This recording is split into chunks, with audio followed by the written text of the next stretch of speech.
All right, guys, what's up? We're back live. This is more like it. This is more like what I expected yesterday. We've got 2 viewers in the stream right now, but that's 2 more than it could be. So I won't waste any time. Let's just let's get right to it. Let's keep going with this White Sox March to October that I was gonna say we started yesterday. I guess we didn't technically start it yesterday. We started it like a year ago, but we started this current season yesterday. Let me turn down this music real quick. Forgot to do that. But yeah, we started this current season yesterday, and this might be like the fastest I'm progressing through a March to October like ever. Because we're almost halfway through the season. We're on game 74, 54-19, off to the kind of start we'd expect at this point with these Sox. And yeah, I guess that's really all there is to say, because the first thing I wanted to do, starting a new stream, is I just want to look at some of our guys' stats real quick, because I was looking at this off stream, and my God, some of our guys are having some seasons here. I mean, just as I scroll, look at those basic stats: home runs, RBI average. Look at this. Look at the seasons that our guys are having up and down the order. The worst one is down here at Mejia in the 9 hole. This isn't even a bad season. Like 256, 8 homers out of your catcher. That is not bad at all. And then we've got, Stuart Fairchild, just kind of a utility. I think he starts against lefties. That's what we have him doing. He's batting over 300. Kevin Pareda, backup catcher, he's batting over 300. Termar Johnson, same deal. Yandy Diaz is right there. And then, I don't know, do we have pitching too? It seems like it, because all of our pitchers, except for one, has the flame icon next to him. I mean, Dustin May's ERA is still up there. I would say this isn't like as good as we've seen from our starting pitching, but it's... Well, what have I been saying? We have a much higher, I guess, run scoring environment at this point in 6 years down the line. So like a 3.67 ERA, 3.96 maybe even. That's not bad, really. It's not bad anyway, but like it's better than it probably even seems. And then our bullpen at a glance, even like Prelander Barreau, man, 3.20 ERA. Jeremy Bench is a rookie's doing great. We just called up Johnny Castro. He's doing pretty solid. And then our big arms, they're all locked down. I guess actually Crochet might be the worst of them, but he's still leading the league in saves with 25. So, I guess that out of the way, let's just go ahead and keep things moving here. We've got a 2-1 lead to maintain over the Arizona Diamondbacks. And yeah, bottom of the 8th. Just gotta shut him down. Schuster's still out there. We might actually get to see one of our starting pitchers pitch. Back here in the desert with Chris Singleton, I'm John Shambi. Thanks for joining us. Nobody out. But how we doing, guys? I haven't seen anybody say anything in the chat yet. Let me know how we're doing today. Well, one-run game. Julian Muriel now at the plate.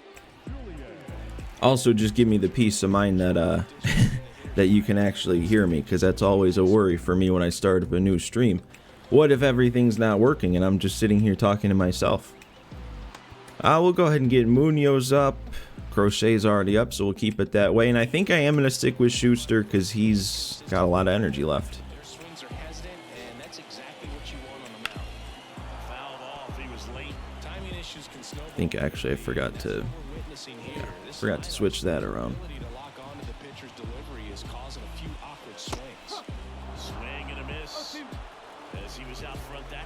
But yeah, we're one day closer now to MLB 25. Like, I don't know what it is, but this whole, like, I guess marketing cycle since they announced the game to now, it felt so much quicker this year than usual. I feel like, I don't know, I feel like there's usually a lot more build-up, I guess. Like, it feels like it takes a lot longer to get to this point.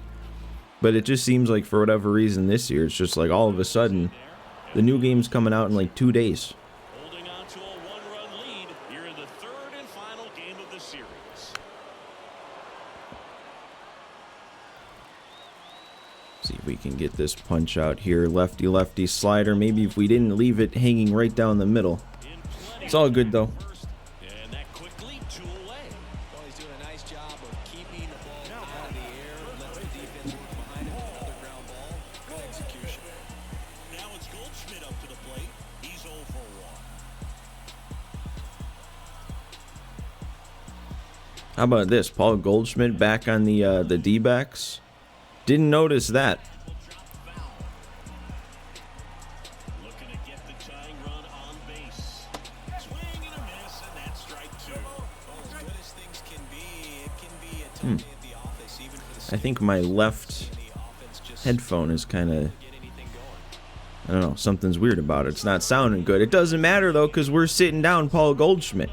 That was 3 quick outs from Jared Schuster in the 8th. I'll probably call it with him there if we don't score a couple more runs, but that's a good outing. Especially when I think he was the one who had the highest ERA. The only one who didn't have the fireball icon next to him. For the start of the inning, down the third baseman, Colson Montgomery. That clips the zone. That's strike 1. Some hitters are just more confident they can track that first pitch out of the hand of the pitcher. They don't care if they fall behind 0-1. How much of that did I get? I'm way under it. Montgomery, though, might just have enough power. He does. The first swing of the day. Guys, get hype. The first swing that I'm taking, sitting down playing today of this Sox March to October, Colson Montgomery's going deep. That's just where this team's at. And I don't know, man. Even now that we just have 1 extra run, I might just leave Jared Schuster and to try and get a complete game. He had so much energy left. Hardly had thrown any pitches, and now we're just going to keep it going. Colin Houck on the next swing I take. We're 2 for 2. Not just 2 for 2 in at bats, but 2 for 2 on swings. No waiting around right there. He was ready to swing it on the first pitch. You'll often hear the phrase short to it, long through it, and that's a great example of it right there. Got the barrel in the hitting zone early, squared it up with the well-timed swing, and came away with a beautiful line drive into center field. Johnson now at the plate as he swings through strike 1. Nick Pacciolo? What's up, man? Did I pronounce that right? My sound is good. You followed my season on YouTube. Am I planning on doing March to October series in MLB 25 or franchise mode? How about you change that or to an and? Because I'm planning on doing both. Ooh, that was a bad strikeout. I'm planning on doing a March to October, like right at the start, right when the game comes out. But I'm not thinking I'm going to do a multi-season thing anymore after this last year. But yeah, that first one I do, I'll be playing on the new GOAT difficulty. I'll probably pick whatever the second worst team is, because the worst team is just going to be the White Sox again. And then a little bit later down the road, once like some roster updates have come out or something, I'm planning on doing a White Sox franchise mode. So those are my plans. Oh yeah, and then I'm gonna stream March to October also, kind of like I'm doing right now, but we're gonna play with a bunch of different teams instead of just continuing down the same season, or the same continuing down the line with the same team. I think what I said made sense. And that one sliced foul. And the pitch. And there's A lot of curveballs from this guy, man. I'm lucky the game let me hold up there. Look at Kevin Pareda, the backup catcher, 3 for 3. We traded for him. If you weren't here last stream, we traded for Kevin Pareda last stream to be our new backup catcher. Since we didn't have any backup catcher, we needed somebody to give Francisco Mejia a bit of relief. And Kevin Pareda came in, and in his team debut, he hit 2 home runs. So he's kind of the guy.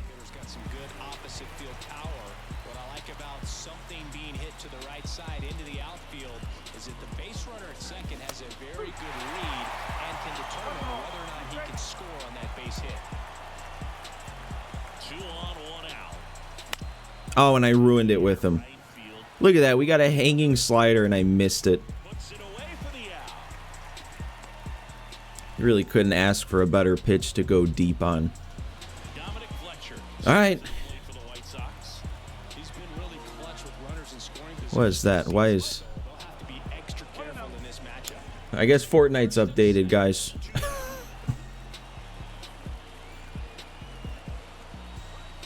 Next offering is in for a strike.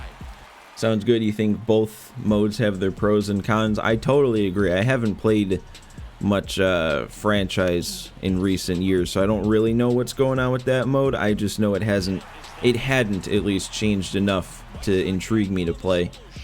I really only play March to October to like for the videos, so like I don't know, as in depth as I've gone in the series on YouTube is like as in depth as I've gone in the mode. So you know what, I think I'll give Schuster a chance here. We got that extra run of cushion. If he gives up something, then we can go to Crochet, but for now let's see if we can get our guy a complete game, get him on the right track here. Are there injuries in March to October? There isn't. That's one of the things I don't like about it, actually, because it just takes away a lot of strategy. But the reason they don't have injuries is because... Why is he sitting there taking that? That was right down the middle. But they don't have injuries in March to October because March to October is still like tied into Diamond Dynasty and like Team Affinity progress. So, you know, if they had injuries and you're trying to go no money spent or something in Diamond Dynasty and play March to October to get there, and then all of a sudden your star player gets hurt and you're not able to win the World Series or something, so you miss out on Diamond Dynasty progress, you'd have people upset. I do, though. I rewatched their feature premiere from yesterday for the Team Affinity stuff, for how it's going to work, and I didn't see anything about March to October in Team Affinity progress, so that might be a good thing. That might mean that they've disconnected the mode from online, which I think could free up a lot of different things that could happen in March to October. We only need one more out here from Jared Schuster, and he'll have thrown a complete game. I think it's only a one-hitter, too. I think he only had the one hit allowed, even though he's allowed a run. Want to get the third one and avoid the middle of that lineup coming up with a base runner. Could become dangerous. Swing and a miss. Nice changeup. There we go. That was just so easy. Schuster just shut these D-backs down, man. That's a good way to start the stream. I mean, I did good on the mound. I also hit a home run at the plate. I agree. Custom rosters and injuries would be two important things. And I think both those things are only things they can do if they've disconnected it from Diamond Dynasty. Because again, you know, trying to make DD progress, Team Affinity progress, if you can just import a custom roster of all the best players and, you know, change the rest of the league to low-rated players. I don't know. That's why I think it just needs to be disconnected. I think March to October could be so much better as a standalone mode if it just wasn't at all part of online. All right, man. I think we were on a winning streak. Okay, well, not anymore. Oh, and hang on, we've got a trade opportunity popping up here right away, right after the first game of the stream. I think I need to clean off my glasses so I can see this one better. But we did make, like I said, we made one trade already this season in the last stream, getting that backup catcher. So let's see what we got this time. Where should I move myself? We'll go down here for this. First trade from the Nats. I don't really think this is one I'm interested in. Just because I don't really see the need for it. I mean, Stuart Fairchild is basically this guy, but probably a little bit better. So yeah, we're just going to pass up on that one. The Cardinals offer, they're offering me Tommy Edman. I don't want to do this. I know we're not really continuing after this season, but if we were to, like if we were thinking along those lines, I wouldn't be getting rid of a guy like Michael McCormick for a guy like Tommy Edman. And at the same time, current team, I don't really think benefits from Edman either. You think so too? You think it's a very, very good mode idea for a sport with 162 regular season games? I completely agree, because like, I mean, Madden, you can for sure play every game of a season. I guess 2K, 82 games is probably a little long to play a whole season, but you can still play more of it. But for this, it's like, you're not going to play anywhere near the majority of the game. So I think that is what makes March to October fun, because you don't play a crazy amount of games. I do think maybe you could benefit from playing more. Like, I streamed for 4 hours yesterday, 15 minutes so far today, and we're already halfway through a season. I feel like you could elongate it a bit. And then the Jays offer here. Yeah, I'm probably not going to do any of these. Look, we got a guy, though, named Caleb Ketchup. You know what? Now that we're talking about things that need to be in this mode, we need, like, user control for call-ups and send-downs, because I got to call up a guy named Caleb Ketchup if we have the chance. But no, I'm going to go ahead and decline all these, because none of these really make sense for what we have right now.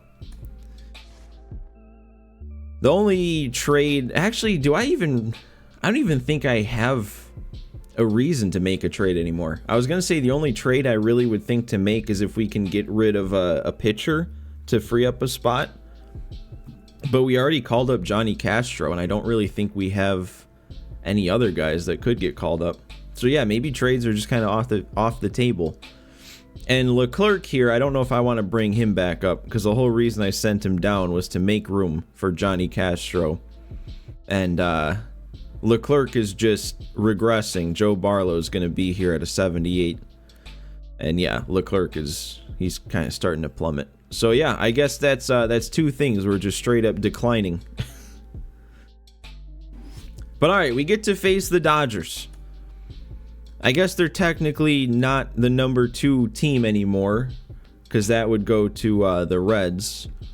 But they're the number 4 team. They're not even winning their division, though. Dodgers are falling behind a little bit here this season. And all we got to do... Okay, this should be easy. All we got to do is close out a 2-0 lead. Shouldn't even have to think. Shouldn't even have to pay attention to do this one. I'm John Shabby. Thanks for joining us. Nobody out here in inning number 8. The White Sox have... All right, we got Duran and Crochet. Probably leave Grant Taylor, and of course it's another Grant Taylor start. Wait, we are already on pitching. I guess all the little references I make to last stream might not make a ton of sense to the few of you that are here today if you weren't there yesterday, but last stream it seemed like every game we loaded into was a Grant Taylor start. It was ridiculous. It was like the first 5 or 6 games in a row, every single one, Grant Taylor start.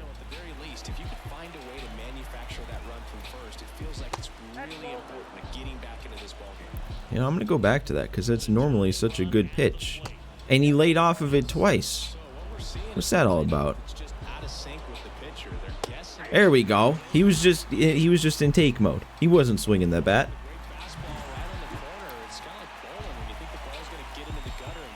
Maybe we get this guy to ground into a double play then before we have to face Ohtani.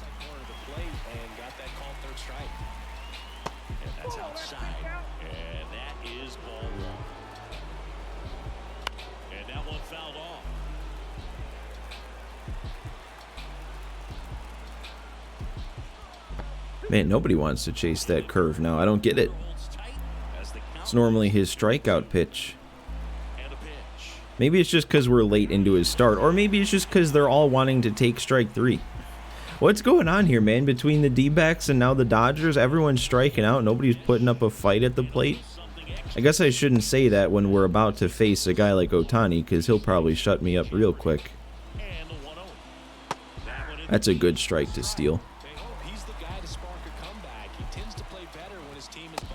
There we go. Steal another one. Maybe we get Ohtani chasing. No, nobody wants to chase that pitch. Okay. Okay.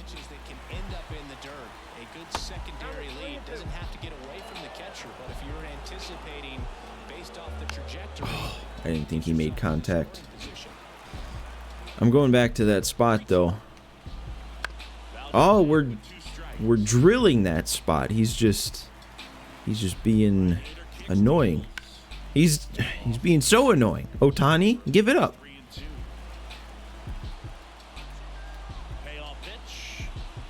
Oh, and then I missed.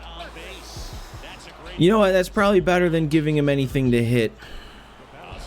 And you know what? I'm not gonna push it with Taylor. We'll go ahead and go to Duran. He's got that big clutch rating, and now it's the clutch rating active with the runner on second.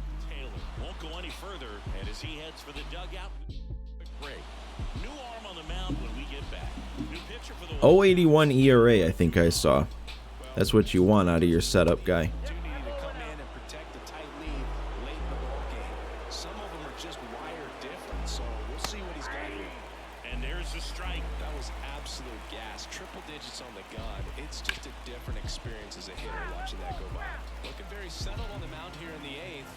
Alright, do they want to swing at his curve? Well, they did. They did want to swing at his curve, but they didn't want to miss it. Ooh, okay, he got around on that. We're good, though. We're good. That's just a lazy fly out at the end of the day.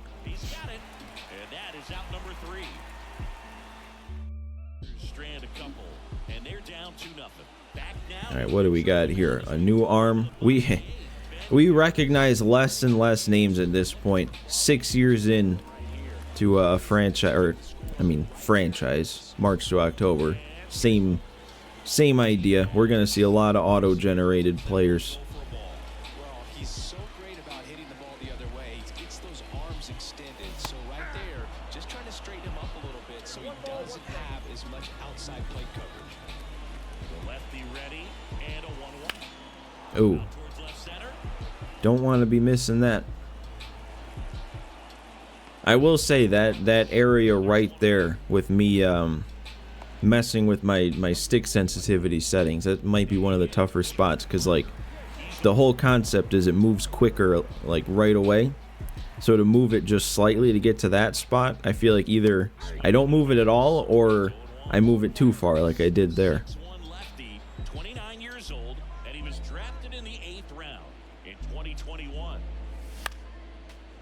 It's like they know. It's like the CPU knows that like this little area here might actually be the toughest for me to hit.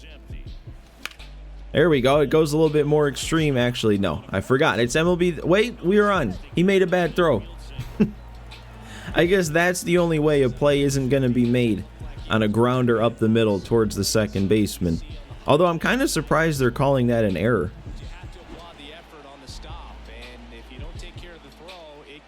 Oh, alright. We got another guy to ban here. See ya. Alright, I said another guy. That's probably not even a person. That is a robot. Montgomery? Nope. No trouble here. Puts it away for the out. And there's 2 away. Now the second baseman.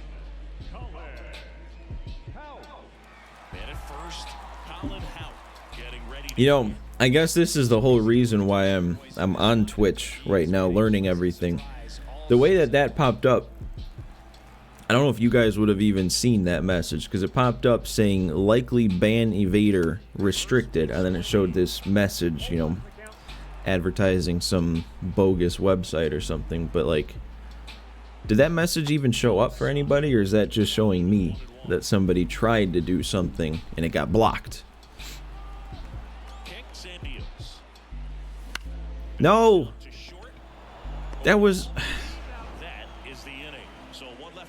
it's a good thing we had a 2-run lead then. We're fine. I'm going Crochet. Let's continue this league-leading save pace he's on. He's up to 27 now.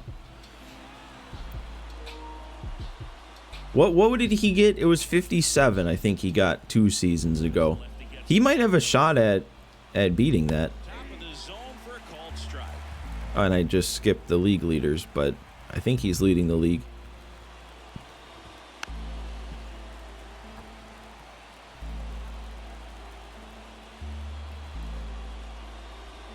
There we go. That lefty-lefty slider works.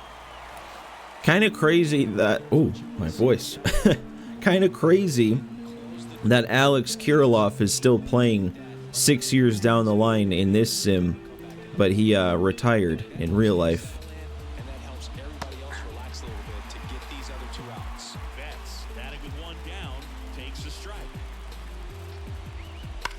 Okay, well, that's that's why it's a good thing we had a 2-run lead. I guess that might also be why Crochet's ERA is so high, but he's still having so much success. Maybe we give him big enough leads that he has the cushion to give up a run or 2, but still be fine. That just missed terribly. I mean, you know, it's still up in the zone, but that's right down the middle, really. Now we just got to pitch a little more carefully now that we're only up 1. There we go, like that.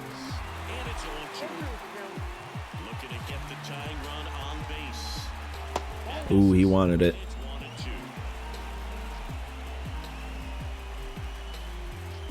I'll try and sneak this fastball by him. All these off-speed pitches in a row. There we go. He's just looking. Another caught looking strikeout.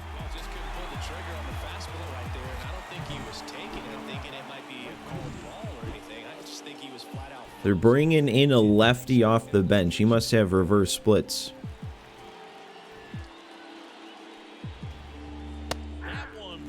Interesting, too. I mean, maybe it was just his day off. But it would be interesting if Bryson Stott isn't a starter. Okay, yeah, I kind of knew that was missing the spot. Now this gets a little dicey. This is going to be tying run on second.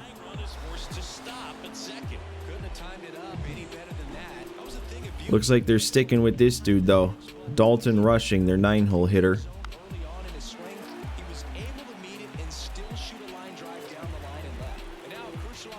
There we go. Now let's see if we can get a whiff. Miss this. Okay.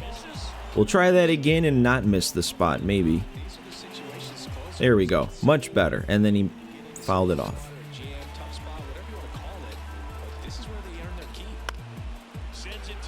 They did not make it easy on Crochet there. Even that one, he got around on the fastball in.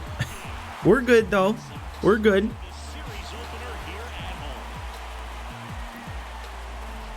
Well, thanks, Nick. I don't know if I'd agree that I'm very, very good at the game. I might be good offline, but I don't know. Like, if you've watched any of my Diamond Dynasty videos, it's like night and day. I'll play on Legend difficulty offline in March to October, and I'll make it look so good, and then I'll hop online and I'll play a game on Hall of Fame, so a step down, and I can't do anything. But I am looking forward to GOAT mode.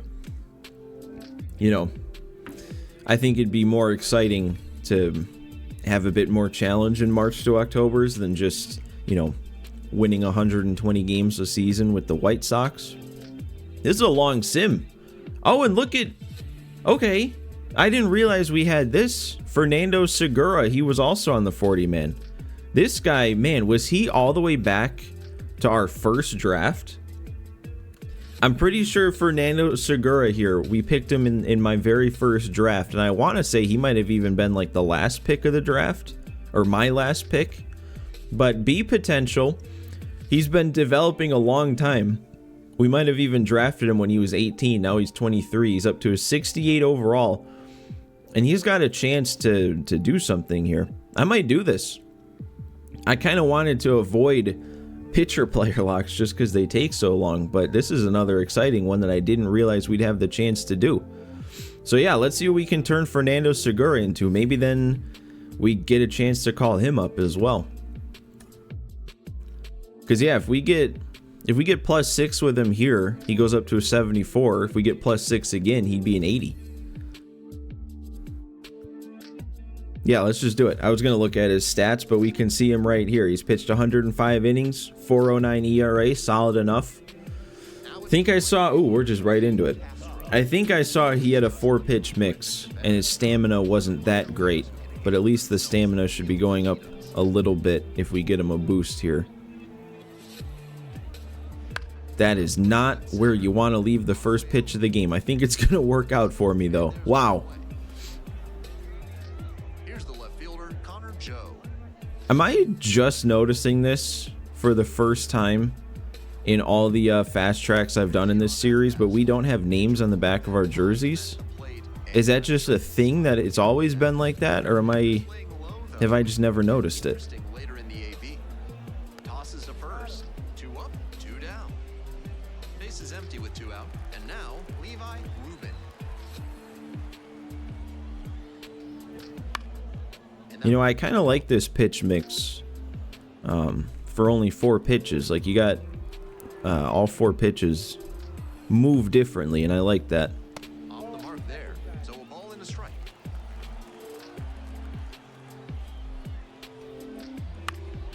It's going to be down to me to get this last out. All right, good first inning, Segura. Good start. That's the inning. Bottom half of inning number 2. Now I mean, if we can keep getting 6 pitch innings, we'll fly through this, and then his stamina won't even be an issue. the tall righty, 200 pounds. And he was a 6th round draft pick in 2024. That one fouled off. See what this slurve can do on an 0-2 count. Oh, that looked good. I'm surprised he didn't chase. I'm going to go to it again. Maybe elevate it a bit more. Get it looking like a fastball, maybe. Well, didn't want it to be in the zone there. Runner on base to start the inning. No fear with 2 strikes. Really good approach at the dish. That's textbook hitting. He let the pitch in the outer half travel just enough and laced it up. I do think I'm having an issue with my headphones, but I'm starting to think it's not my headphones. I think it's the wire. Because I just nudged it, and now it sounds bad again. I mean, unless the game sounds weird to you, then it'd be a whole different issue, but I think it's just my headphones. In the air to center. Matsumoto. It's disappointing, because I got these kind of recently, and I like them.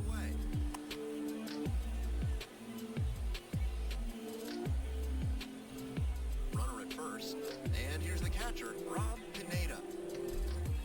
And that's off the inside edge. Here, 1 second here. I'm going to try and unplug these and plug them back in, and maybe that'll do something.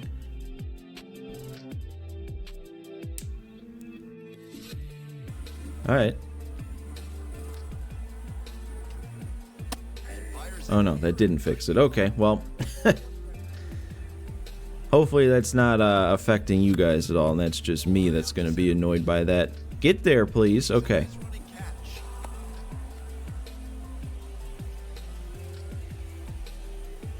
Man on at first. The center fielder now at the plate. 1-0.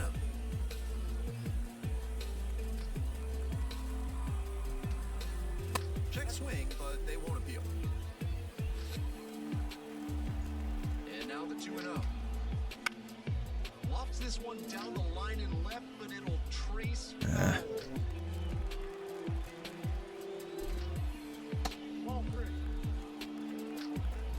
Knights up by 4 here in the second game of the series. Come on, man. Really? Really? We're missing spots now, and this dude's just sitting there taking everything? Fastball for a strike. That first inning was so promising, and now this one's taken so many pitches, and we're having trouble hitting the zone consistently. And the 1-1. Okay, and then he swings at that. Thanks for the help. City on that one. Yikes.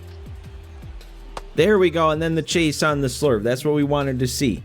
2 left on base. They're down 4-0. Let's keep that going. They're back here at the ballpark. As we Dude, look at our offense. and now the shortstop. They've scored every inning for me so far. And that's off the inside edge. And it's 1-0. Right through there for a strike.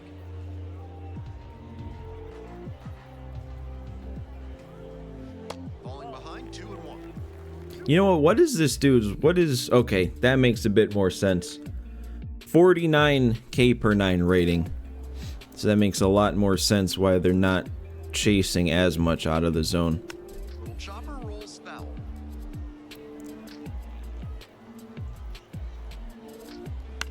On the ground to the left. I'll take weak contact though. To first. Leadoff hitter gone in the third.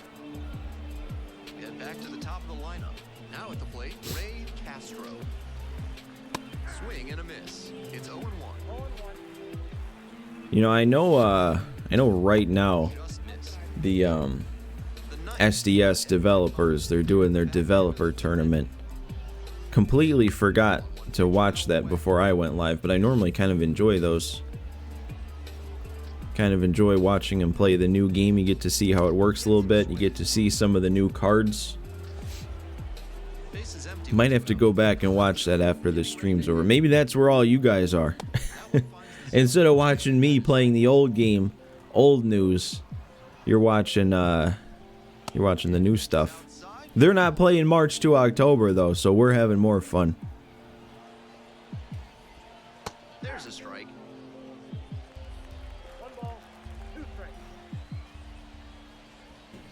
Bouncer out Okay, short. you know, if we're only gonna get outs on contact, can we just get them earlier in the count? Like, we're still working him to 2 strikes just for him to hit it weak like that. It's just a waste of pitches at this point. Levi Rubin. That misses the zone, and that is ball 1. Okay, maybe don't leave one right there though.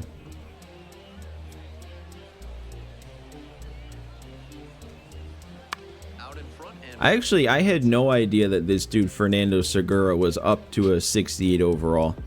Like, I feel like every time I've gone and looked at our prospects and seen how they were developing, he's always been like near the bottom of the list. So I've just kind of been like, okay, we'll just, you know, kind of gloss over him a little bit. Don't need to focus on that one. Especially with all the starting pitching prospects we have. This is actually getting frustrating.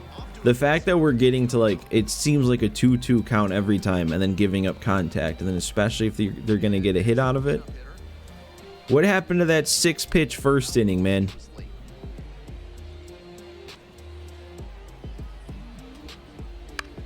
There we go. That's much more like it. 2 pitches for the out. brings it in for the out. Oh, well, that's not going to be fun for you guys to hear. Runner at first. At the plate, Bartolo Campillo. In the air, right field. How much of that did he get? Gets under it, makes the catch.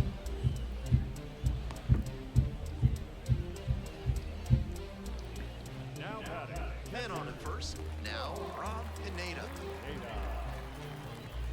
Pitch misses inside, and that's ball 1. And strike 1 on the catcher. 1-1.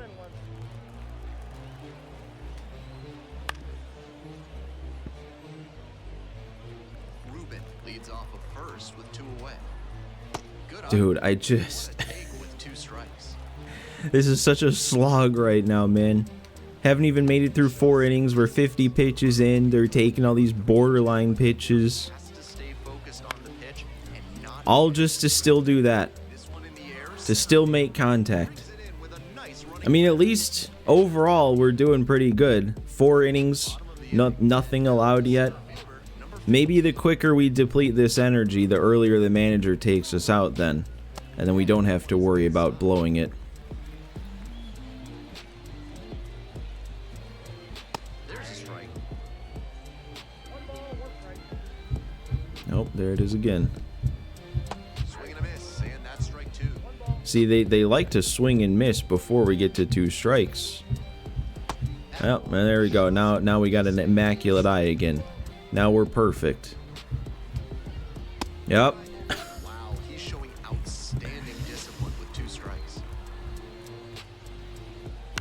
How do you pitch to contact without just like giving them something to hit, but also, you know, keeping it in the zone? And then I guess when I do, they're just fouling it off. 3-2 once again. See, I feel like this The catcher is in position. the only part of like legend difficulty pitching that is consistently, or not even consistently difficult, but like it's not even like the other team will hit me a bunch, but it's just like all of a sudden you'll have a game like this where they just decide to be annoying and foul everything off, just run the pitch count up, 21 years old. And which I mean I guess in a way is kind of realistic, because strike 2. For being honest, 62 pitches with 1 out in the 5th is not a high pitch count at all. That one to first. Handles it here. 2 quick outs here in the bottom half of the 5th inning. Base is empty with 2 out. Here's the shortstop at the plate, Carter Young. And that's off the inside edge.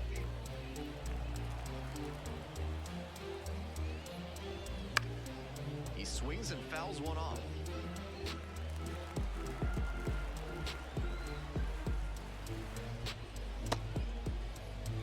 Okay, we get a call. I guess we can consider that a chase. 2 down and nobody aboard. Or yeah, because if it was in the zone, it wouldn't have gone to an appeal. And there we go, another strikeout. I think that's 2 now. We finally got a swing and a miss. Still looking up and we're back here at the ballpark. Ready to go for the last. This might be our last inning of having green energy. At least to start. We might not even finish the inning in the green. Right through there for a strike.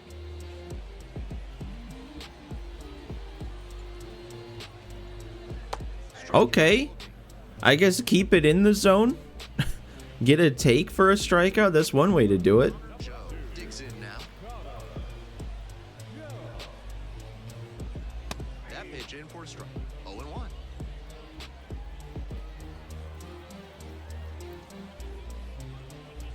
Nice eye right there. Dude, every time I look at that lady behind home plate there, just off to the right, she looks like the most bored person I've ever seen. Now 2 balls and a strike. And like, we're talking at a baseball game. There's plenty of bored people at baseball games, but she's on a different level. Slice down the right side. Good pitching there, putting it a bit up and in on his hand so he can't extend for more power. Okay, that's Up the middle and it gets through. what happens when that slurve doesn't get outside, I guess. A base hit up the middle. 1 out single. 1 down. Levi moving Kind of surprised we're still in the green energy, actually. in the air out to right. Don't stay fair. Okay, that is going to stay fair. And it's, Foul territory for an we would have had a chance at not letting him get a double on that if that didn't bounce over. This is... still, it's a great Oh, and now we're in the yellow. at second and third. And the next batter, the pitcher. Inside corner, that's a strike. And it's 0-1. Okay, 0-2. Of any situation, this would be when we need a strikeout the most. Ball 1 there.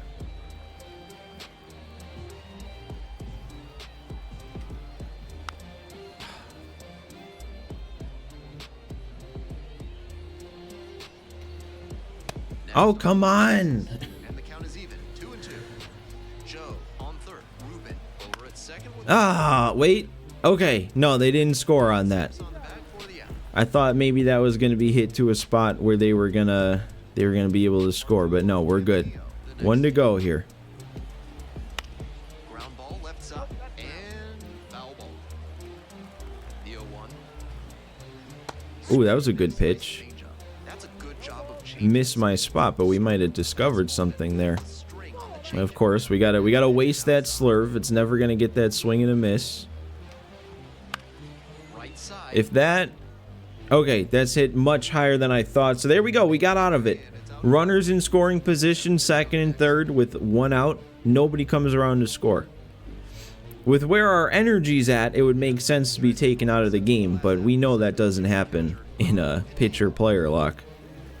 If you have a shutout going, you will be left in until that arm falls off. But that won't even matter. Your arm can fall off and you'll be good to go for the next start in this mode because there's no injuries. Because they're behind, you expect them to be a little more patient, which gives the pitcher an opportunity to get ahead early. That's exactly what he did there. 1 ball, 2 strikes. That misses the zone, and that's ball 2. Let's try something a little bit more weird here. Nope, still is gonna foul it off. Maybe something like this. Front door cutter. Nope, okay. Inside edge.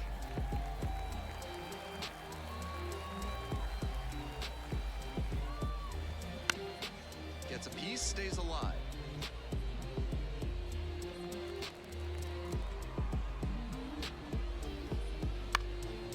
Don't drop in. That... Why does it feel like all their hits have been on weak swings? Like, we have really not given up any solid contact. Ready to hit. Swing and a foul straight back.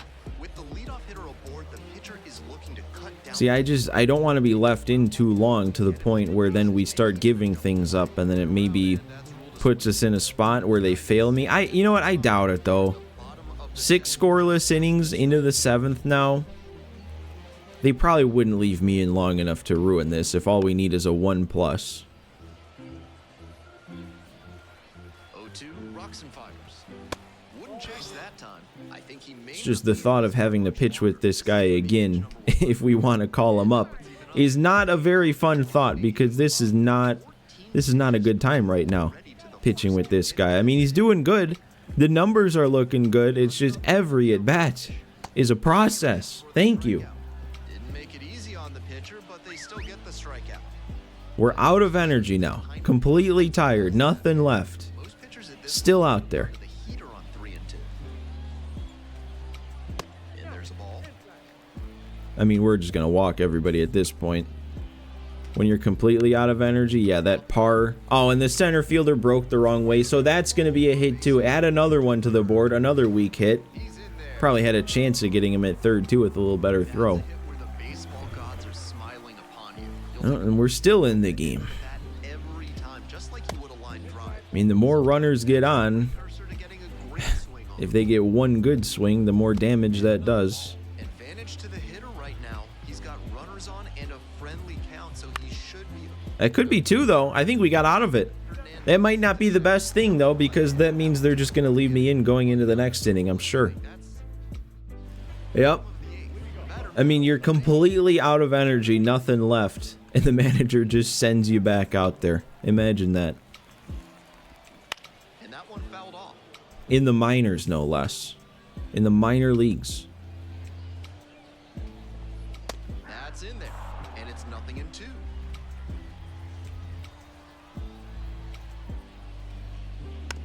Ground ball. Okay, that's fair. That's good. That's good. Takes it to first for the out.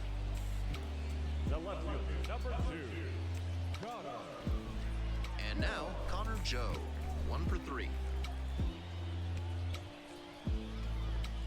Right through there for a strike.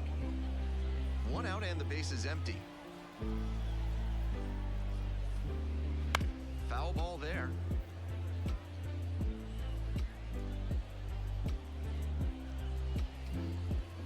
Oh, and now a strikeout. Of all the times to finally get a chase on that slurve, it's when we have no energy. Designated hitter. And that actually kind of missed the zone by a lot, too. It didn't even look all that enticing. Swing and a Now they're just chasing everything. really frustrating day for the man. Throwing patience out the window here. A lot right now. Swing and a miss. Nice changeup. 2 down and nobody aboard. You're in the bottom half of the 8th. Got the batter swinging. Why did we just have a 2 strikeout inning there, back-to-back punch-outs, when we've got nothing left? And they're still leaving me in. The third baseman, number 20. A little out front there. I mean, everything's a changeup now, really. I guess that alone would throw him off. You know, you're sitting on like 94 or whatever he'd been throwing up to this point. Now that fastball's coming in at like 90. Look at that, they really are. They're early on everything. Action from him to sell the changeup. Is this slurve all of a sudden magically working? I mean, it got a swing. And the 1-2. And they're taking another one. This is ridiculous. We're having some of our best pitching here with no energy left from this guy. And now the first baseman, Bartolo Campillo. That one hooked foul. Look at that, 89. Fastball is supposed to be 92 to 96. It just came in at 89. And you're telling me as the manager of the AAA team, you're leaving your guy in? Pitching in this one. He's commanding everything very well. That one was in a location that wasn't going to come back to bite him. I feel like that changeup is all of a sudden working here. Let's go back to it. Double up on it. Okay, it's foul.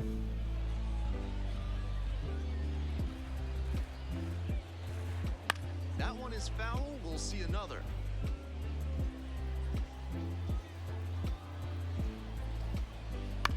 That's a piece there. We'll do it again.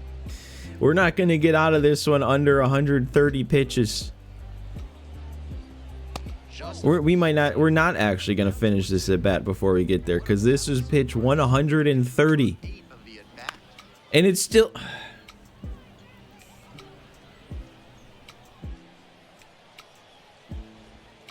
Still 2-2 after the foul ball.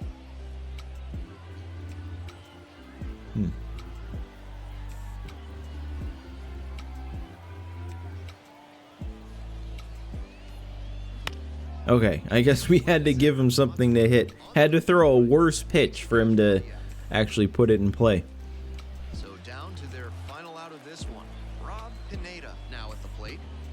And that's off the inside edge. 1-0. 2 down and nobody aboard. We're in the bottom of the 9th inning. That catches the zone for a strike. It's now 1-1. 1-1 pitch fouled away. The Tides down to their last strike.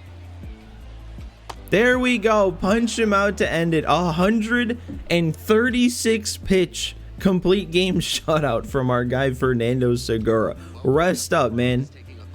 Wow. This is how you want to perform. We get a 1+ and a 1 fireball for that performance. I mean, in a fast track, 1+ is as good as it gets. That just means we succeeded. Seizes an opportunity like Yeah, I know. I mean, but the weird thing about it is it's not weird.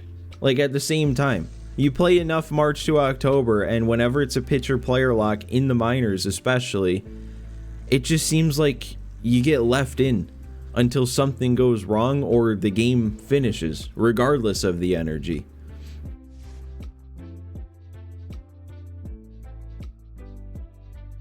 Which, I don't know, maybe that's on purpose, because, like, the game knows there's no injuries in this mode, so there's no, like, harm, I guess, in leaving you in. Why are we dropping the first 2 of a series to Miami, though? That's what I want to know. So let's look at Segura before we move on, because I'm actually kind of surprised it didn't give me a chance to call him up immediately. But let's see what his boost was. I'm assuming... Oh, he got up to an A potential. I feel like you don't always see that. So he did get up to that 74, but he got up to an A potential. I feel like B potentials in fast tracks don't always get that potential increase. So wow, he just turned into like our best pitching prospect, or one of them. Actually, definitely not our best, but definitely one of them. But yeah, he jumped the line big time. He was right around here, below Aaron Derma probably, because he was the same overall but older with a worse potential. Now all of a sudden, 74 overall A. That'd be exciting if we were playing this past this season. There was one thing though I was curious about. I was thinking about at the end of the game. Yeah, I wanted to see how our guy Connie Kang was doing. I guess not our guy, but you know, long time March to October, Sox March to October people would know this was my first ever draft pick, and then it just got taken from me for no reason. But he's up to his 74. So, you know, I guess that kind of means he still wouldn't have even really been good enough to end up on our team. So, maybe it's not the worst thing in the world he got taken from us. But let's go ahead here. We got a tie game to untie against Miami here. Make sure we don't get swept by a sub 500 team. Back here at Lone Depot Park, John Shambi alongside Chris Singleton. Thanks for joining us. We're in the 7th with nobody out. The White Sox, with a formidable lead at the top of their division, singing they got to be feeling pretty close to invincible. Yeah, and All right. They've got Patrick Wisdom up right away. We've got Dustin May still out there. He's technically in the yellow, but that's a fake yellow because he's technically a relief pitcher, so that yellow shows up a bit earlier. Yeah, we're gonna change who's warming up here. I guess we'll go Henches and Munoz. And I think I am gonna leave Dustin May in for now too.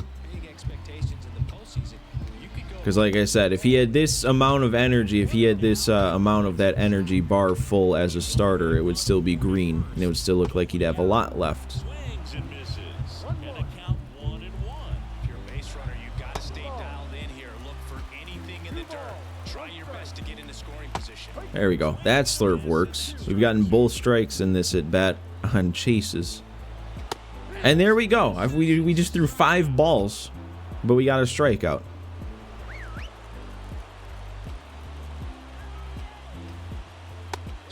You know, I just that thing popped up saying, you know, watch out for the steal. That made me think though, not many teams attempt to steal on us. And that makes sense because Mejia, I think, has like a 99 arm or a high 90s arm. I think Shea Langoliers did too when we had him. So we have not had to worry about base stealers that much the last couple seasons. And there we go. I like this. Dustin May is not even really a strikeout guy, but that's double digits for him. Back-to-back strikeouts, so they haven't been able to move that runner up, get him into scoring position, and try to have a better chance of scoring. I tell you, good job so far on the mound. He just needs one more out. And there we go. That time it stays in the zone. 3 strikeouts in a row to get us out of the 7th. I might go ahead and end it there for May. But let's get the lead for him. Maybe get him a W.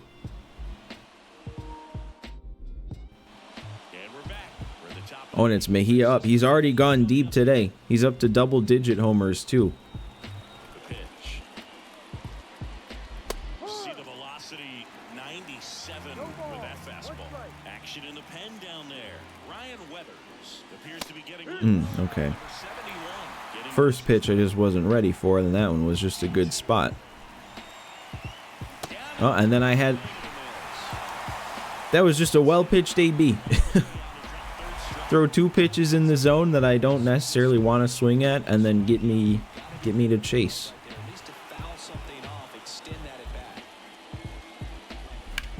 Oh, and that one I should have destroyed.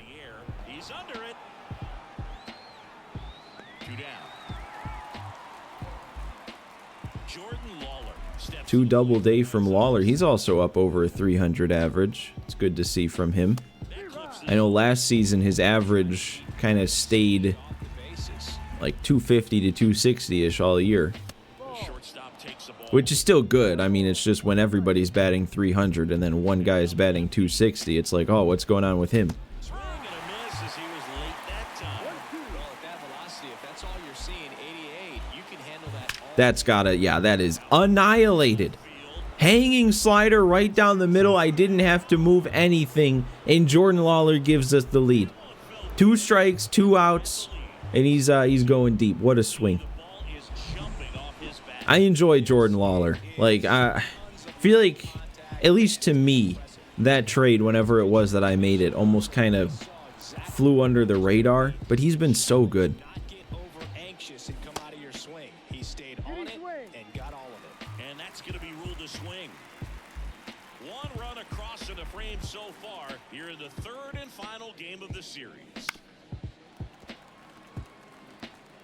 He doubled up on the off speed there. We talk about the power fastball, but he's working a little differently here. Ooh, okay, and then that was like the same pitch, and I'm not on it that time. At least we did what we needed to do. But the White Sox get 1 on a homer. It's now a 3. Ready to go for the left. Gonna go ahead and get Munoz into the game. Into the game. These are the spots where relievers really make a name for themselves. Late and close. There's not much margin for error, but at the same time, there's a reason they're put in these situations. That's in there. You know what? I guess I may as well also warm up Duran and probably Crochet too, because why not? Just missed. Definitely a swing and miss slider down and in. He finished that really well. Ooh, Just couldn't get him to 102, and he's that far out in front of it. Maybe we go back to the slider then. Tying run on base. No? Okay. Definitely got the hitter conscious of the pitch inside. Really think the outer half is open. Comes the 2-2. There we go. We caught him looking. The sinker. He didn't know how to pick that one up. Right there to start this 8th Didn't inning. recognize the movement. Any leadoff base runner really makes this inning a bit more interesting. You know, it's kind of weird. Possibly trying to I think when we were bringing Munoz in and it was showing his stats, it said he only had 9 pitches or 9 innings pitched this season. And I feel like I've used him a lot. Bottom half of the 8th throughout this first half of the year. Fletcher with the diamond fielding badge next to him now. All right, I didn't notice that before. He must have just reached that 90 fielding rating. Looks like it'll be a pinch hitter, Brandon Marsh. Man, it must be nice to pull a superstar off your bench, huh? That just misses, and it's 2-0. Two balls, no strike. Fastball gets the corner at the knees. 2 outs, base is empty.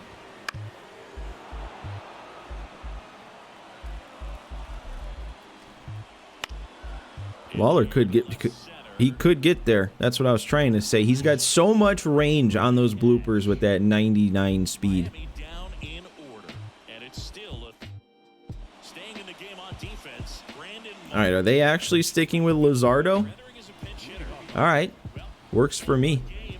Stuart Fairchild steps to the plate for the White Sox. I'd like to make a swing with Stuart Fairchild. I feel like he's put up solid numbers this season, but I haven't, at least I don't remember really doing anything with him yet myself. Way high with that one, and that is ball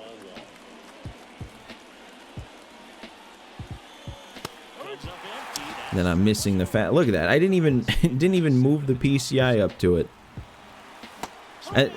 Honestly, besides that one swing that Lawler made to hit the home run to give us the lead, I have not picked up what Luzardo is throwing much at all. And probably the only reason I hit that one pitch that he did miss was because he left it right down the middle. Again, he leaves it right down the middle. So I guess that's the only time I can do something off of this dude. He leaves it right down the pipe. And that's a 2-bagger. With that fastball, even though it's high velocity, you've got to live on the outer edges. But when it's right on a tee, right down the middle, professional hitters are not going to have a problem turning it around. And now it's Austin Hayes. That's a ball. Check swing. That was fortunate. That was a weird pitch, too. I'm actually, I don't know why I felt the need to even think about swinging at that. And that one's a little bit low. And the count is 2-0. Be nice if we can bring Yandy Diaz around to score. Actually, wait. Should I just, should I bring in a pinch runner? I think that would make sense. Let's get some extra speed out there. Make sure we score.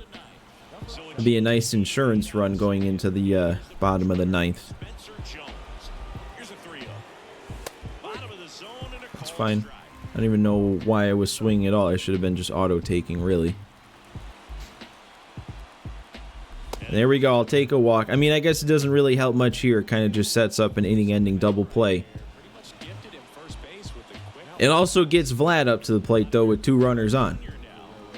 I don't think we've had a Vlad AB yet in this stream because of all that pitching we just had to do. And that one pulled foul.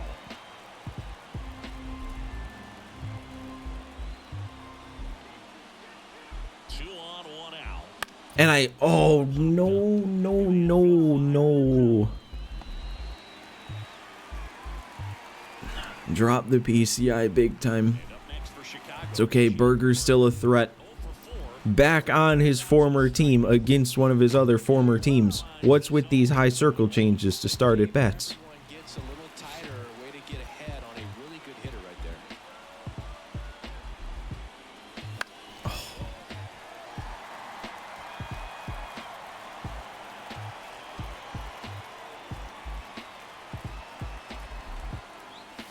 Not close with that one.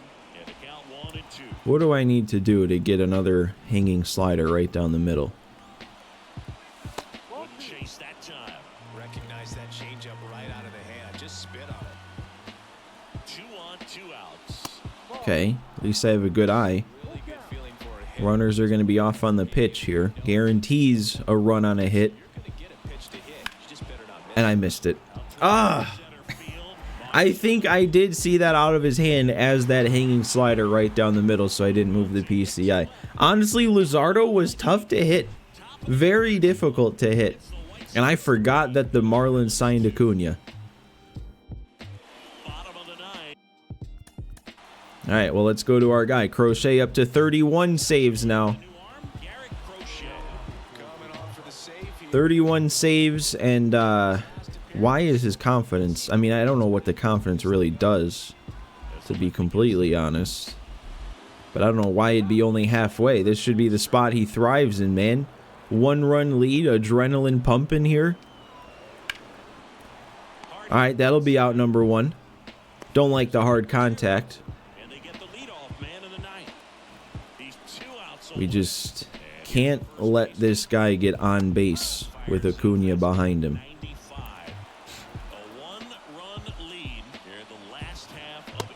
Come on, leave that in the zone, man. We gotta attack this guy.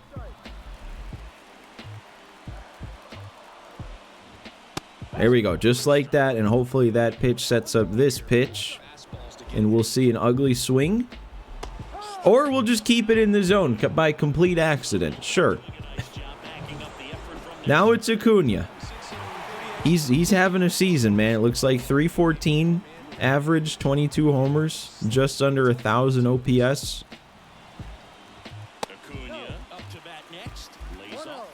We can pitch him a little carefully, though. Actually, look at his attributes there in the bottom left. He does not look that good against lefties these days. Interesting.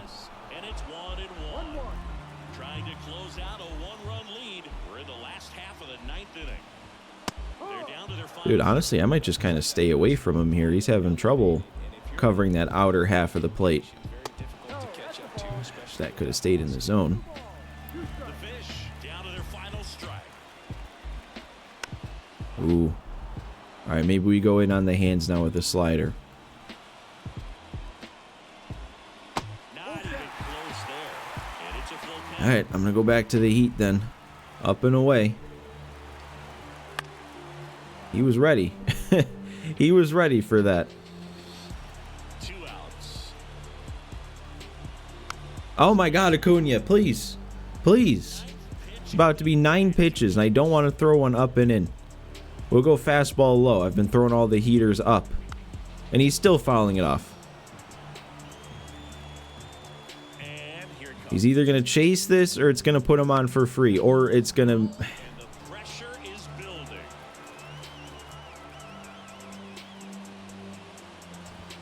Oh my God. That was the 11th pitch. I mean, there's only one spot in the zone I haven't tried yet. Do I try it? Do I try sneaking one up and in? I think I have to at this point. And he was ready for it. It stays alive.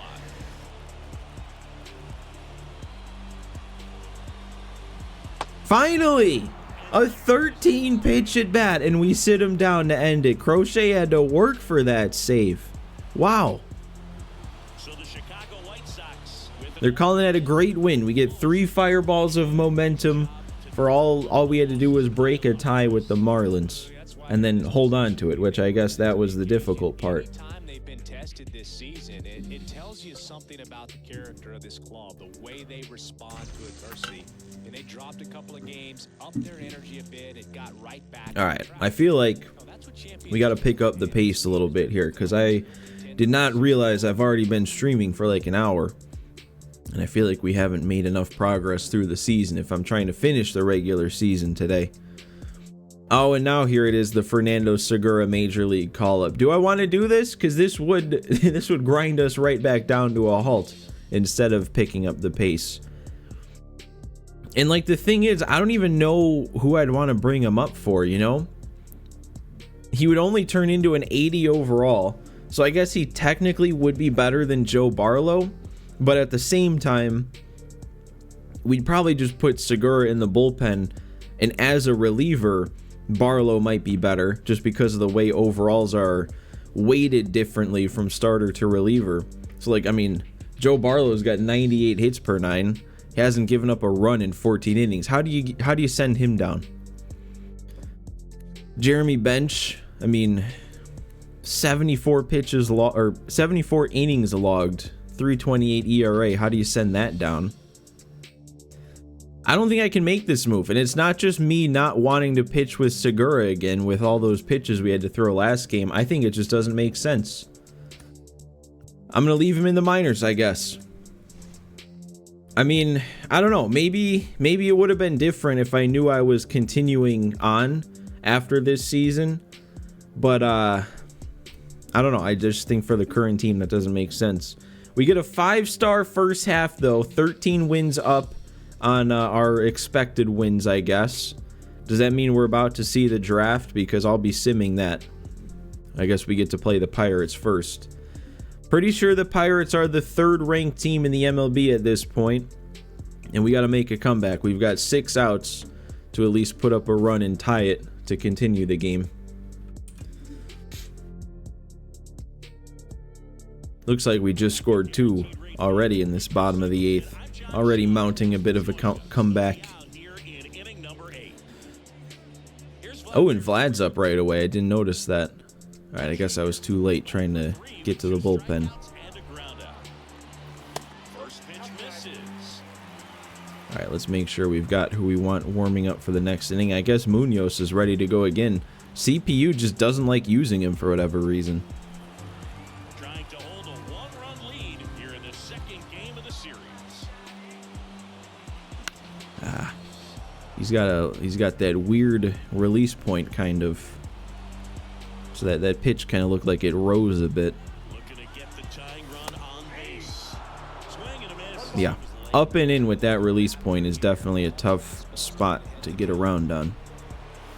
Slider misses outside. The only adjustment he needs to make is his target. If you aim at the outside corner, that slider's going to end up way off the plate. Perhaps look a little more down. Swings and misses on the CPU knows how to pitch with this guy, keeping everything up in the zone. I mean, I got the PCI there, it's just I couldn't get around on it. Oh, and now okay, I guess I just can't hit anything from Alexis Diaz.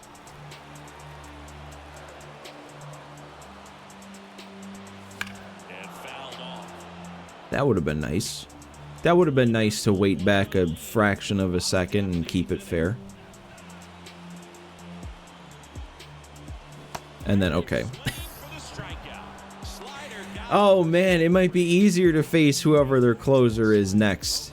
Just get me through this inning and get a new guy on the mound. Wow. Look at me now. Trying to get around on what I thought was the fastball, and I'm looking like a fool. Righty to the plate.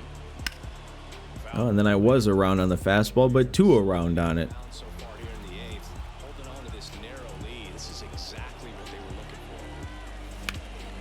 Foul ball, it stays 0-2.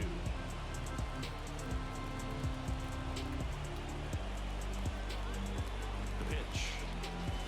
Off the mark there. And the count is 1-2. 2 outs, base is empty. I'm fighting at least. I mean, that's not really a pitch you want to foul off. That'd be the pitch you want to hit. Here comes the pitch. That one missed. I don't know how I took that.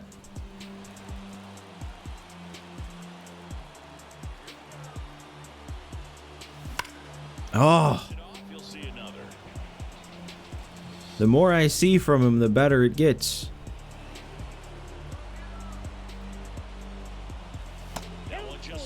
All right, wait him out, I guess. If I walk, that's fine. Fletcher can do the damage. His run is the game-winning run. I love his tenacity. 3-2 down. And there we go. All right. That was a nice grindy plate appearance there to get yourself on. And now, yeah, now Fletcher coming up with the power. He can definitely, he can flip this game around right here with one swing. Glad the game was generous there to not make me swing on that. Because I needed to do that. Look at that, man. That is all Mejia. I'm giving the credit for that home run to Francisco Mejia. Grinding out that walk to get himself on base, to get a guy like Dominic Fletcher up to do that. And that doesn't happen if Mejia doesn't grind that one out. That was... I feel like once Mejia got that walk, it was almost a guarantee that Fletcher was going to go deep. That patience had to be rewarded. That was huge. Now we got to scramble to get Crochet warming up because we've only got 1 out to get him loose. Then he's got to come in for the save. Looks like this guy was looking out. It's still kind of crazy that Dominic Fletcher has turned into a power hitter on this team. I never would have thought.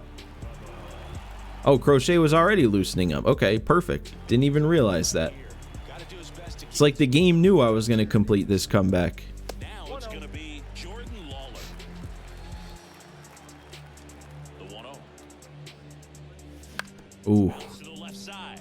that was a chance to do a bit more damage there. 2 down, nobody on. That too. Oh.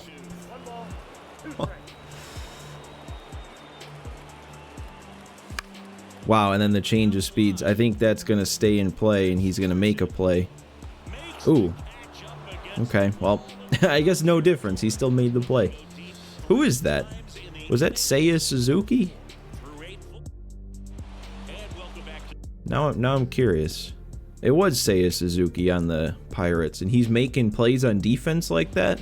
I don't know. Blue, what's up, man? Good to see you back. And look, I remembered you said to call you Blue. We've got Crochet coming in. You just missed an electric home run, or at least I'm assuming you just missed an electric home run from Dominic Fletcher to flip the game around. Go from being down 1 to up 1, and now Crochet's got to close it out. That catches the zone for a strike. It's 0-1. You just got off work. I'm doing good, man. This is going pretty well so far. Trying to get through this season. We actually had what's taken up a big chunk of the stream so far. I had another pitcher fast track this time, not a call up, but I had Fernando Segura. If you remember, he was like, I think all the way back in the first draft, like the last pick of that first draft for me. But all of a sudden, he was on the 40-man roster. He was a 68 overall, and he was getting fast tracked. And we threw a 136 pitch complete game shutout with him in the minors in a fast track, and it bumped him up to a 74 A potential. But I decided not to bring him up because he didn't really have a spot that made sense. It was just kind of fun to see a guy like Segura, who I kind of had written off ever since I drafted him, all of a sudden turn himself into like a big deal prospect. Yeah, 136 pitches is what it took. He had like a 49 K/9 rating, so nobody was chasing anything. Everything was getting fouled off, so that pitch count just kept going up. But since we hadn't given up any runs, the manager just kept leaving him in. Oh no, look at who we have to face. With 2 outs, it's Ezekiel Duran.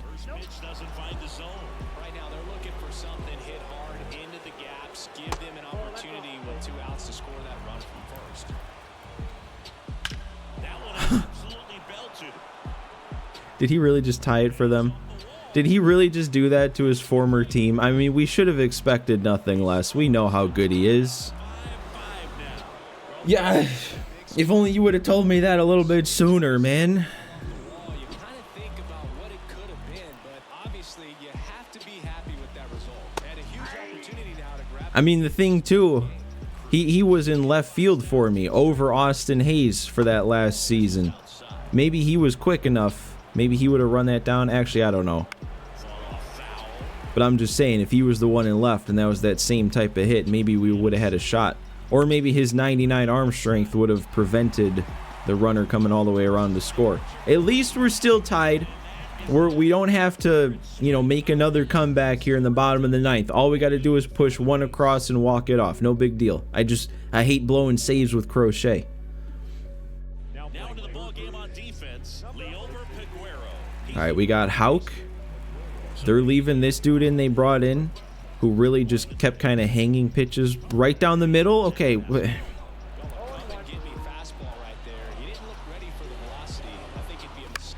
Dude, really, all this guy does is throw hittable pitches, but I am not hitting them.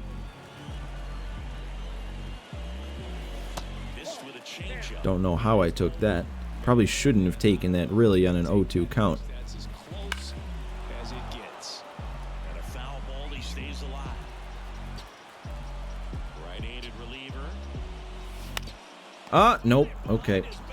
Plays always made. Somehow these pitchers, when they're not even looking at where the ball is coming from, they're able to just stick out their glove and snag it. Releasing that perfect position to make a play and help himself out. So up next for Chicago, Stuart Fairchild. Wait a second. Okay, I wish I would have realized before he pitched. I don't think I want Stuart Fairchild up here. Actually, Montgomery's on the bench right now. I'm just going to go to him. We'll get Colson Montgomery in.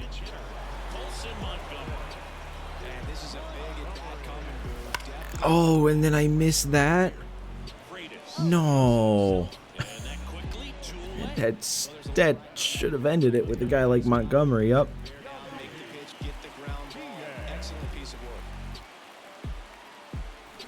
Oh, no. Flea Fart. That is one of the greatest usernames I've ever seen. What's up, man? I missed that with Diaz. You said YouTube fam. Does that mean you might go by a different name on YouTube that I'd recognize? Or you, I don't know. I don't know what the or would be. Either way, from now on, regardless of what your YouTube name is, you are Flea Fart.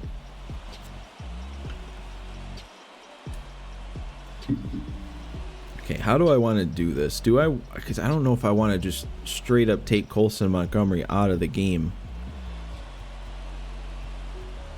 I don't know if it makes sense to put anybody or to take anybody else out though. Yeah, I guess we will. We'll just take Montgomery out, get Spencer Jones out in center. Hopefully we can end the game before Montgomery's next. You know, no, I don't know why I'm saying that, because it would still just be Spencer Jones hitting. And he's fine. He can do damage.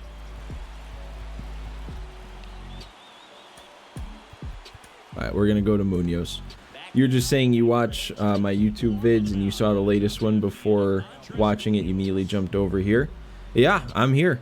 The only reason I was asking if you go by a different name is, you know, just because it's going from YouTube to Twitch. I've had a couple people that, you know, I would have recognized on YouTube, but then moving over here to Twitch, they've got different usernames. So To the right side into the outfield is that the base runner at second has a very good read and can determine whether or not he can score on that base hit. At the belt and fires. Fights that one away, still 1-2. Well, if he's going to do something special right here, it's going to have to happen with two strikes. okay, come on, Reynolds. Come on, man. It's 2-2. There we go. All right, he was early on 100.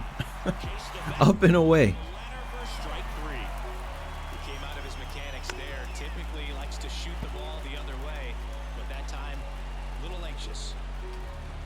Okay, there we go. That's more like it, what you're supposed to do on that triple-digit fastball. Now let's get him out in front of the slider. No, he's taking it. Maybe that's what he's sitting on then. Let's go back to the heat. There we go. He has no idea what to do with that. Look at Munoz. The CPU doesn't want to put him in games for whatever reason. I feel like I've logged most of his 11 innings, or I guess 10 2/3 innings. But I haven't given up a run, I think, or he has one run allowed. I'm not sure. All I know is he's really good, and I wish the CPU would use him more. And we just got absolutely bailed out. And apparently Vlad tagged him. I didn't see the tag, but okay. That might be some divine intervention right there to hit the pitcher wall. If that got through, that's a run. That's an easy run. On to the bottom of the 10th. And now it's Austin Hayes. Yeah, tagged him. That was more like collision detected him. A ton of power. He's looking to hit a line drive somewhere. Well, that's why it's a team. And when you They're still leaving this guy in. I definitely should be able to hit this guy. He's left so many pitches over the middle of the plate. for your top hitters coming up to the plate. Man at second. Like that. Rounds one back. And it's not even going to get through. At least Diaz is going to third. And they didn't even get Hayes at first. Okay. Great try there. No problem beating out the infield. Okay. Hustle and getting down the I don't really... I mean, I probably should have pinch ran for Diaz, but right now I don't really feel the need to. wonder, and I'm looking on the computer. What was the exit? Or maybe I should. It'd probably be smart, wouldn't it? Just make sure if we get a fly ball or something, we score. I guess we don't have a ton more speed on the bench, but 62 is, it's enough more. Oh, I didn't even see your message, but yeah, you're on it. Nobody out. The winning run 90 feet away. And here in extra innings. That's outside. And now it's even. I don't know though. With Vlad being the one up and what he does, his track record, he's probably gonna hit something that wouldn't even matter. Yeah, I could be on third base and I'd be able to score. Or no, it's gonna hit their pitcher wall too. It doesn't matter. Oh wow. I don't know how to feel about that. We get the pitcher wall hit on the mound and it saves the run from coming around, and then I hit the pitcher wall and we still score. That's crazy. Oh, and look at all that momentum. Is that 6 fireballs of momentum? I mean, yeah, I guess we were losing and it was late and it was against the top team. That was good. That was a big win then. Huge.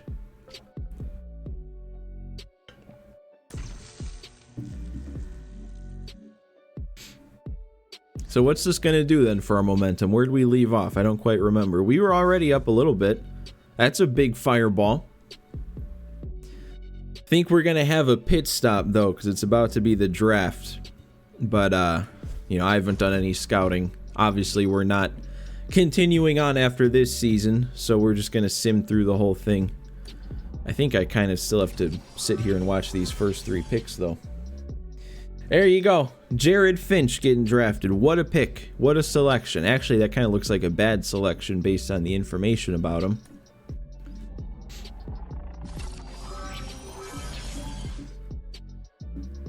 Rockies, another high pick. Another guy that's not ranked in the top 5 even. The Pirates?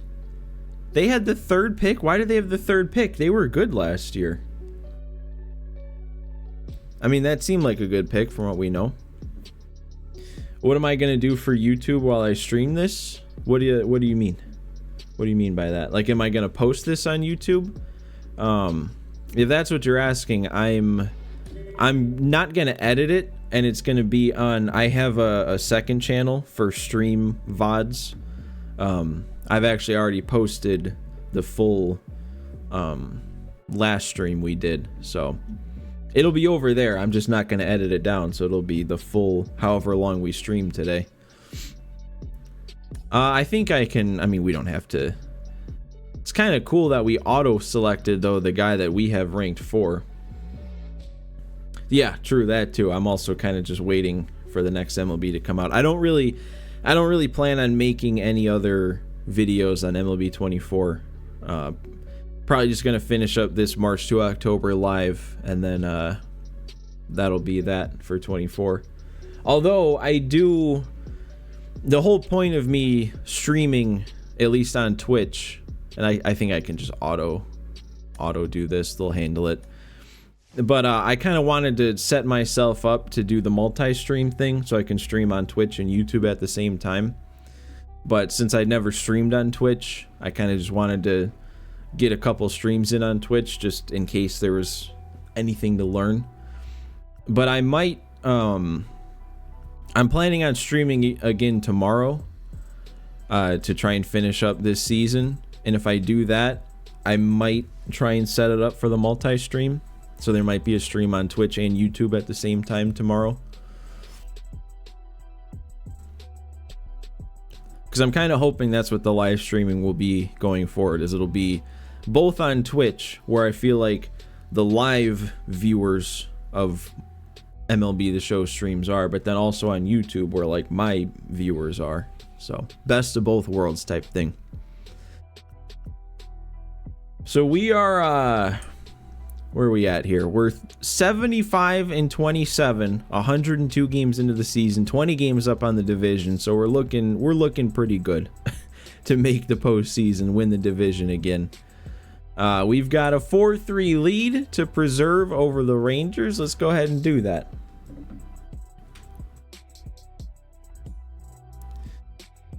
Yeah, either way, Flea Fart, either way you want to watch the streams. the biggest thing for me is just trying to be consistent with it, because last year, you know, right around the start of MLB 24 was when I first streamed like at all. I hadn't streamed up to that point, but then I did start and I just wasn't consistent with it. So this year hopefully it'll be different. Do I plan on doing a throwback March to October with the Brewers next year? If everything goes perfectly according to plan,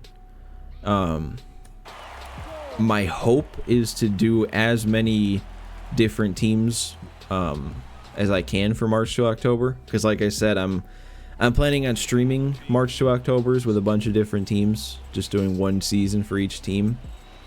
And I'm probably just gonna do that at random. Like, I'm probably just gonna put all 30 teams on a wheel, spin the wheel, and that'll be the next team I use. So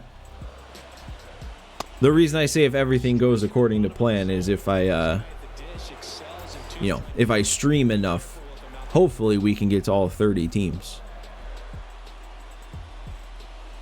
That was not where you want the 12-6 to be, but I guess it worked. Yeah, yesterday when I was streaming, I almost went 4 hours, which for me was the longest stream I've ever done, but that was kind of the whole goal. I was looking back at my past streams on YouTube, and the longest I'd ever streamed was 3 hours 15 minutes. So I kind of wanted to beat 3 hours and 15 minutes yesterday, and I did by a lot. And I also, like, I felt good after it.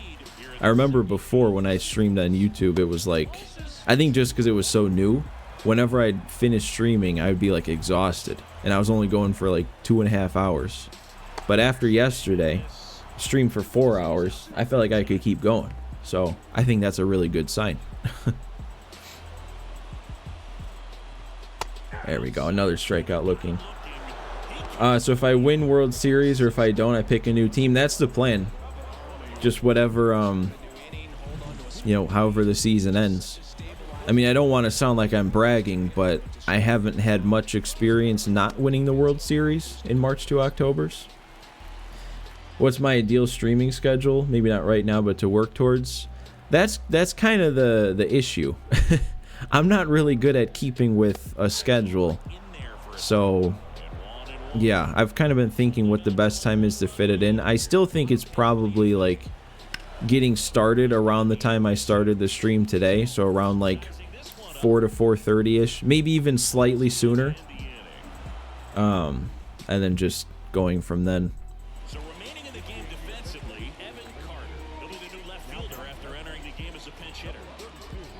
Jones at the plate now. But yeah, I don't know, because I also want to stream some Diamond Dynasty. I mean, to be completely honest, that's what I play the most on this game.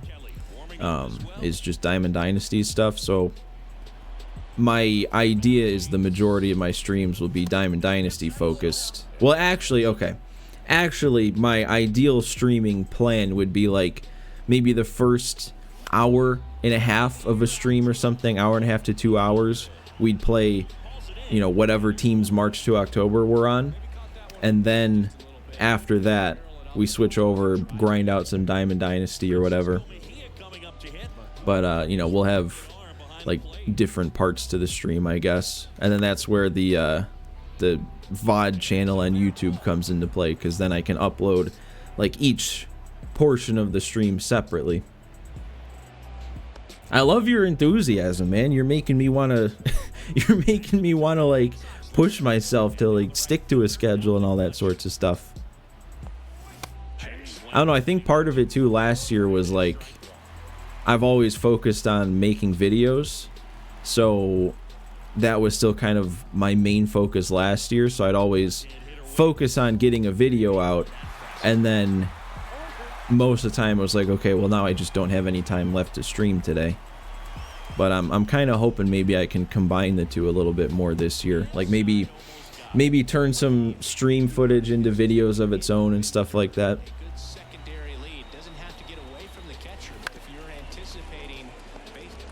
Ooh, okay. At least we ran it out. An insurance run would be nice. I did get Crochet warming up, right? Yeah, okay. Steps to the plate for the White Sox. His next home run will be the 200th in his career. It would be pretty cool to see it right here. I did not get enough of that, did I? Nope. All right, that's fine. Another one-run lead for Crochet. One hit, one left. 8-9-1, 2 up in the bottom of inning number 9. White Sox 4. Yeah, I mean, we'll see with the whole combining thing, because, like, I don't know, I still have my video ideas and stuff, and not all of them can be done as part of a live stream. But I'm kind of thinking if I'm playing Diamond Dynasty and, like, I unlock a new card and debut them, and maybe the game ends up being a fun game, then I can turn that into a video. So Phillies team affinity diamond, I think, was Schwarber. Next offering in there for a strike. That is strike 2. I know, though, that they put out a tweet with a screenshot of all the teams' diamonds. So Makes the grab, one down. I feel like if you don't start the game losing, you win automatically. Wait, Alex oh, I didn't even realize that. I brought in Yohan Duran there. I brought in the wrong guy to close. Or wait, he's just still pitching, and I just left him in. Okay, you know what? Maybe that's a sign. Crochet blew the last save. We'll leave Duran in for this one. a 1-run lead. Get him a 2-inning save. That's inside. 2-0. You don't want to get beat by a fastball. Some guys do the YouTube video live on Twitch and then edit it after. Yeah, I mean that's kind of my idea. But yeah, I don't know. I mean, we'll see how it goes, because like I have my normal March to October idea. Like I want to do my first March to October of the year for videos as a series. So like that'll probably be off stream. Whenever it is I start a franchise mode, that'll probably be off stream. I have another series on Diamond Dynasty, Pack Attack. That'll be something I record off stream. But from that point, you know, if I have an idea for a team build or a debut or something like that, Wyatt Langford. Fastball for a strike. I don't know. I'm just gonna go with the flow, I guess.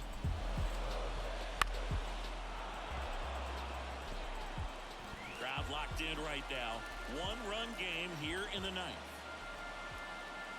What team do I think for the series? I'm guessing, are you saying the first March to October Really good take right there, but you don't want to that I plan on doing just for videos? The Rangers on their final strike. If that's what you're saying, then yeah, I plan on like the first day or within the first day the game comes out, I'll probably get started. And I'm thinking of just using whatever the second worst team is, because I know the White Sox are going to be the worst team. But I don't just want to do another March to October with them. So I'm guessing it'll be, there we go. I'm guessing it'll be either the Rockies or the Marlins. And then I'm going to play it on GOAT difficulty, and we'll see how that goes. They pad their division lead with yet another win.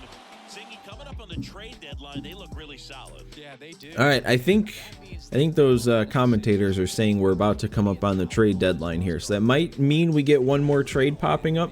Make a move and try to get that last piece to complete that championship. You thought I was doing one team every time and a series? Oh, yeah, no, yeah. I don't really want to do a multi-season March to October. I feel like just with this White Sox team this year, there was just so many little things that were just frustrating about the March to October as it went on. I feel like it'd be more fun to just do like one season with a bunch of different teams and then do a franchise mode, and that'll be kind of my long-term thing. How much are we simming here? Are we just going to blow right past the trade deadline? Nope, we do get one more chance at a trade. Look at who they're offering. Yoelqui Cespedes. It'd be a return. Played 33 games for me back in year 2. You were complaining as you watched the videos with me. I mean, it was frustrating, man. It was very frustrating. But yeah, I'm not going to be making this trade. Getting rid of, I mean, again, we're not needing to plan for the future, but getting rid of a guy like this would be off the table. The Yankees have another move, though. Everson Pereira. I don't feel the need to do this one either. What would this add to our current team, you know? So one last shot, the Red Sox. Chuck Glover. Do I need to explain the history of this one? Because I can real quick. Our first draft, I had the choice between Connie Kang and Chuck Glover as two catchers that I could take, and I went with Connie Kang, and we know how that went because he got taken away from me. And Chuck Glover's become this 85 overall with great contact. I don't think I'm gonna make this deal just because it just doesn't make sense. It doesn't fit with what I'm trying to do, but that's still just an interesting one to get offered here. Also though, man, I was hoping Jimmy Hernandez would progress a little faster than this. He's been doing so good against lefties every time I check in, and now this year, nothing. I actually didn't realize though that he is on the 40 man. Maybe at some point we still get a chance to fast track him. But no, mainly the reason I don't want to do this trade is it'd be getting rid of Sam Hentges.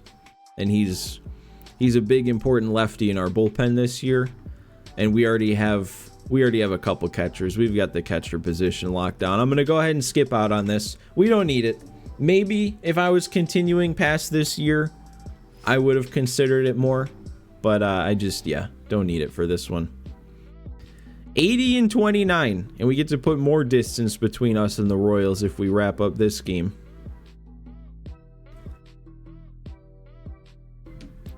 Yeah, I mean, like I said, he's really, because Castro's still more of a long reliever, even though I don't have him in the long relief spot.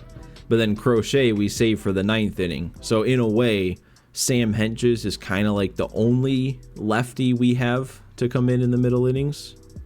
I mean, Castro could too, but still. Actually, why is Grant Taylor... Why is he below a 90? Why has he gone down? He's had a good year.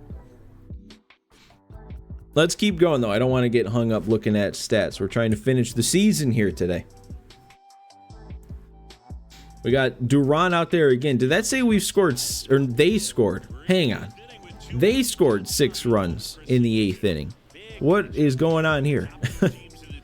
Who gave this up? Yeah, today. We played almost the first half of the season. We played up to like game 74 last stream. And I streamed for just under 4 hours, so I feel like finishing the regular season today is not out of the question, especially assuming we maintain this huge lead on the division. I feel like that last month kind of just flies by. They don't make you play a ton.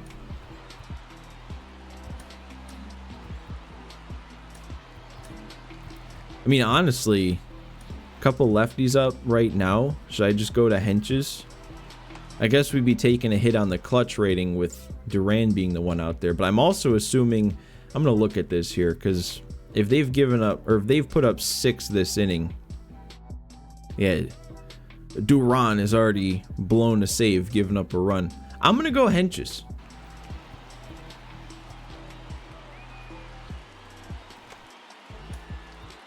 Yeah, that's kind of how I got through it so quick yesterday, is I kept myself on pace, didn't really get hung up on the menus. All right, Hentges. Prove to me that I was right for not trading you away there.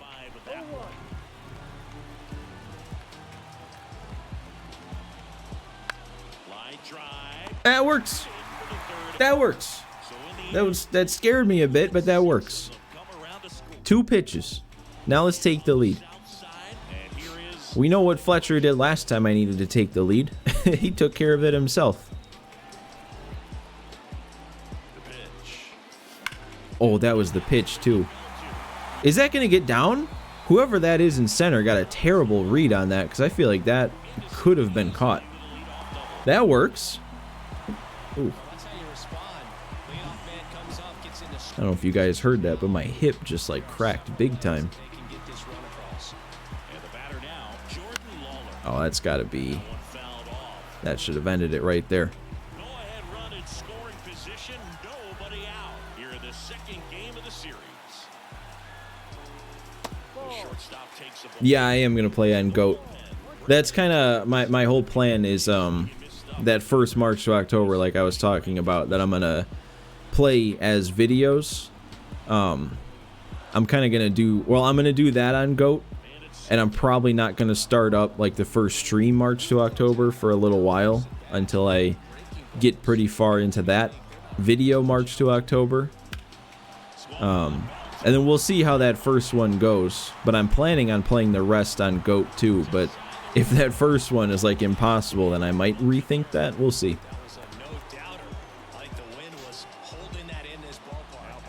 Termarr Johnson, 2 for 3 with a homer today. He has an over 1,000 OPS. Walk it off, man. Ooh, I'm too early.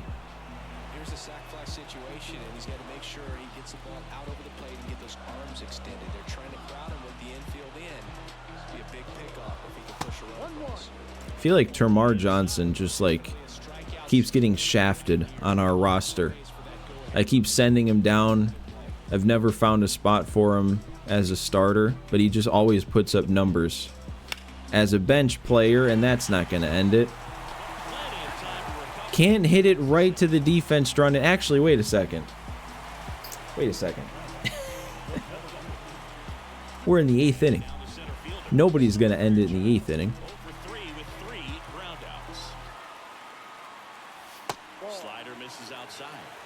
Wonder if I'll show mortality and not secure a World Series. I mean, it'll be interesting, especially if I'm playing with a bad team on this new difficulty that they're hyping up as being ridiculously difficult. Ooh. Yeah, I completely brain farted there, thinking it was the 9th.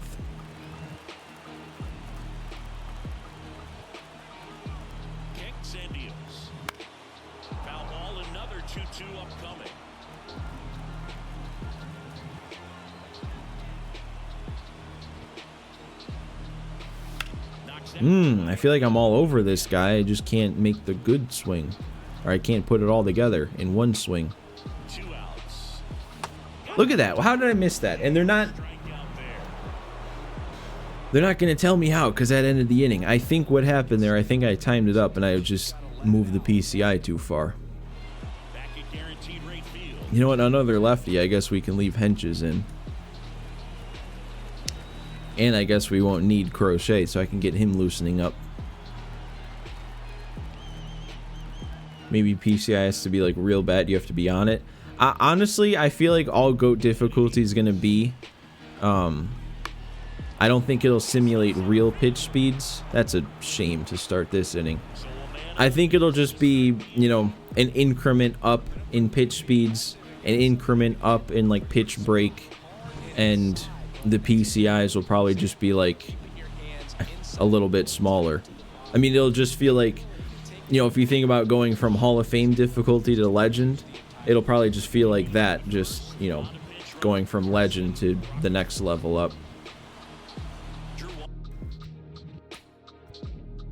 Yeah, I'm going to go to a new guy here. I'm going to go Munoz. I felt good with Munoz today. He still does not get used by the CPU. Every time we bring him in, he has no new innings logged from the last time I've used him. So I keep forgetting, yeah, I keep forgetting to do that.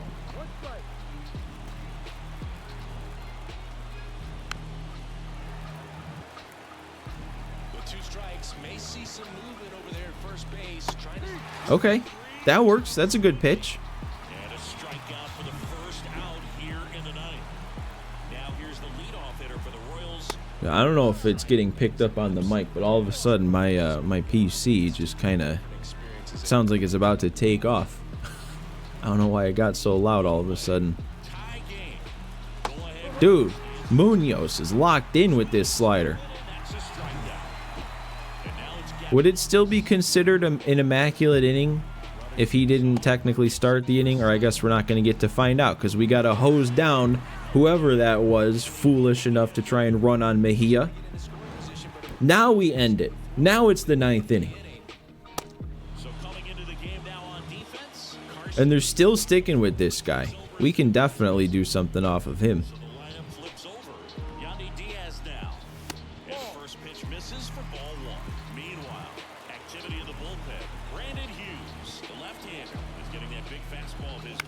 Nope. Didn't wait back long enough. Maybe that's all it is, Blue. Maybe you're calling it here. We don't need to do anything with Yandy Diaz because Vlad's just going to end it himself when it's time.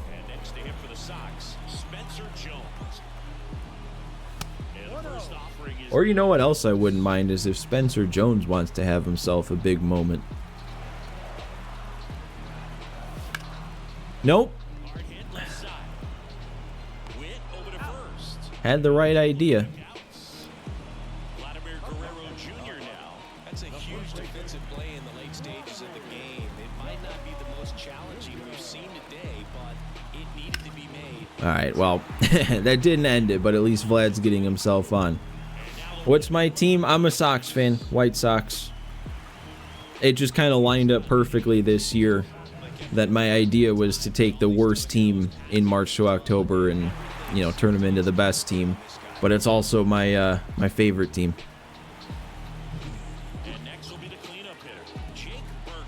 It's a very unfortunate team to root for, though, to be honest. One ball, no strike.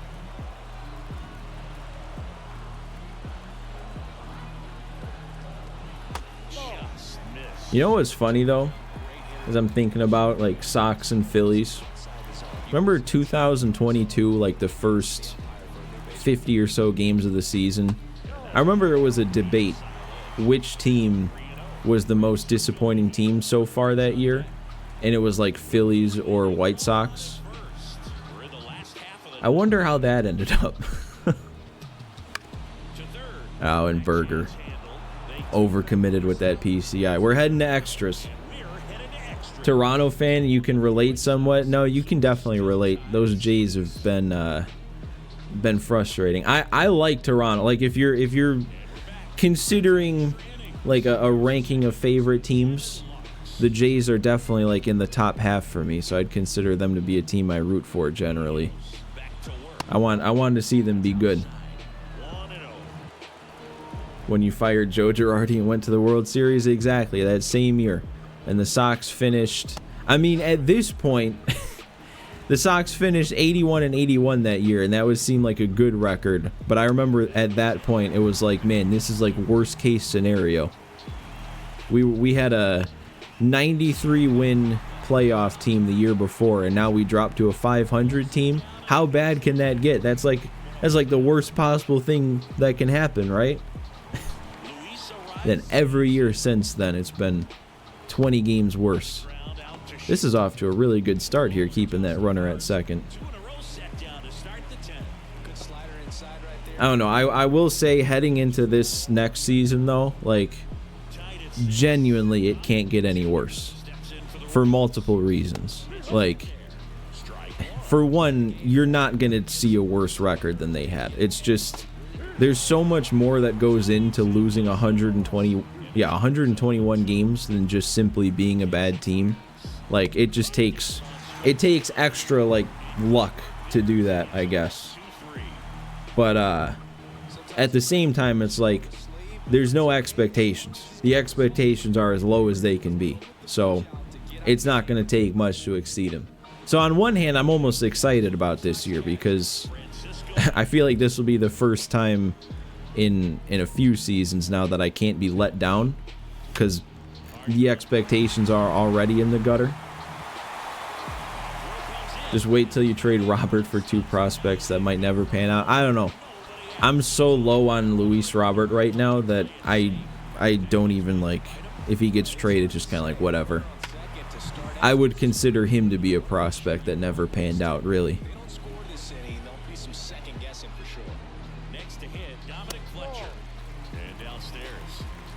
You live in North Carolina, so you get to watch their minor league games. I've always wondered about that because, like, I mean, Charlotte's a fairly big city, but the only baseball team is a AAA team. I've always wondered if, you know, because of that, if there's a pool of White Sox fans in North Carolina. That's not cool. Are you serious? All right, then, Waller, I guess you got to get a hit. He's already homered in this game. Shortstop takes the ball. 1-0. Better make sure I got who I want in the bullpen ready. I'm going to get Castro loose. We'll probably pitch an inning with Crochet if Waller doesn't end it.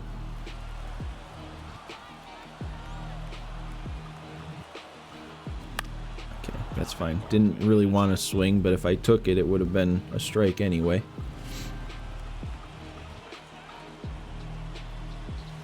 Breaking ball inside. And it's 2-1. Really been able to slow down the game tonight with his at-bats, and the biggest one he's had so far, he doesn't look anxious at all. And that's in for a strike.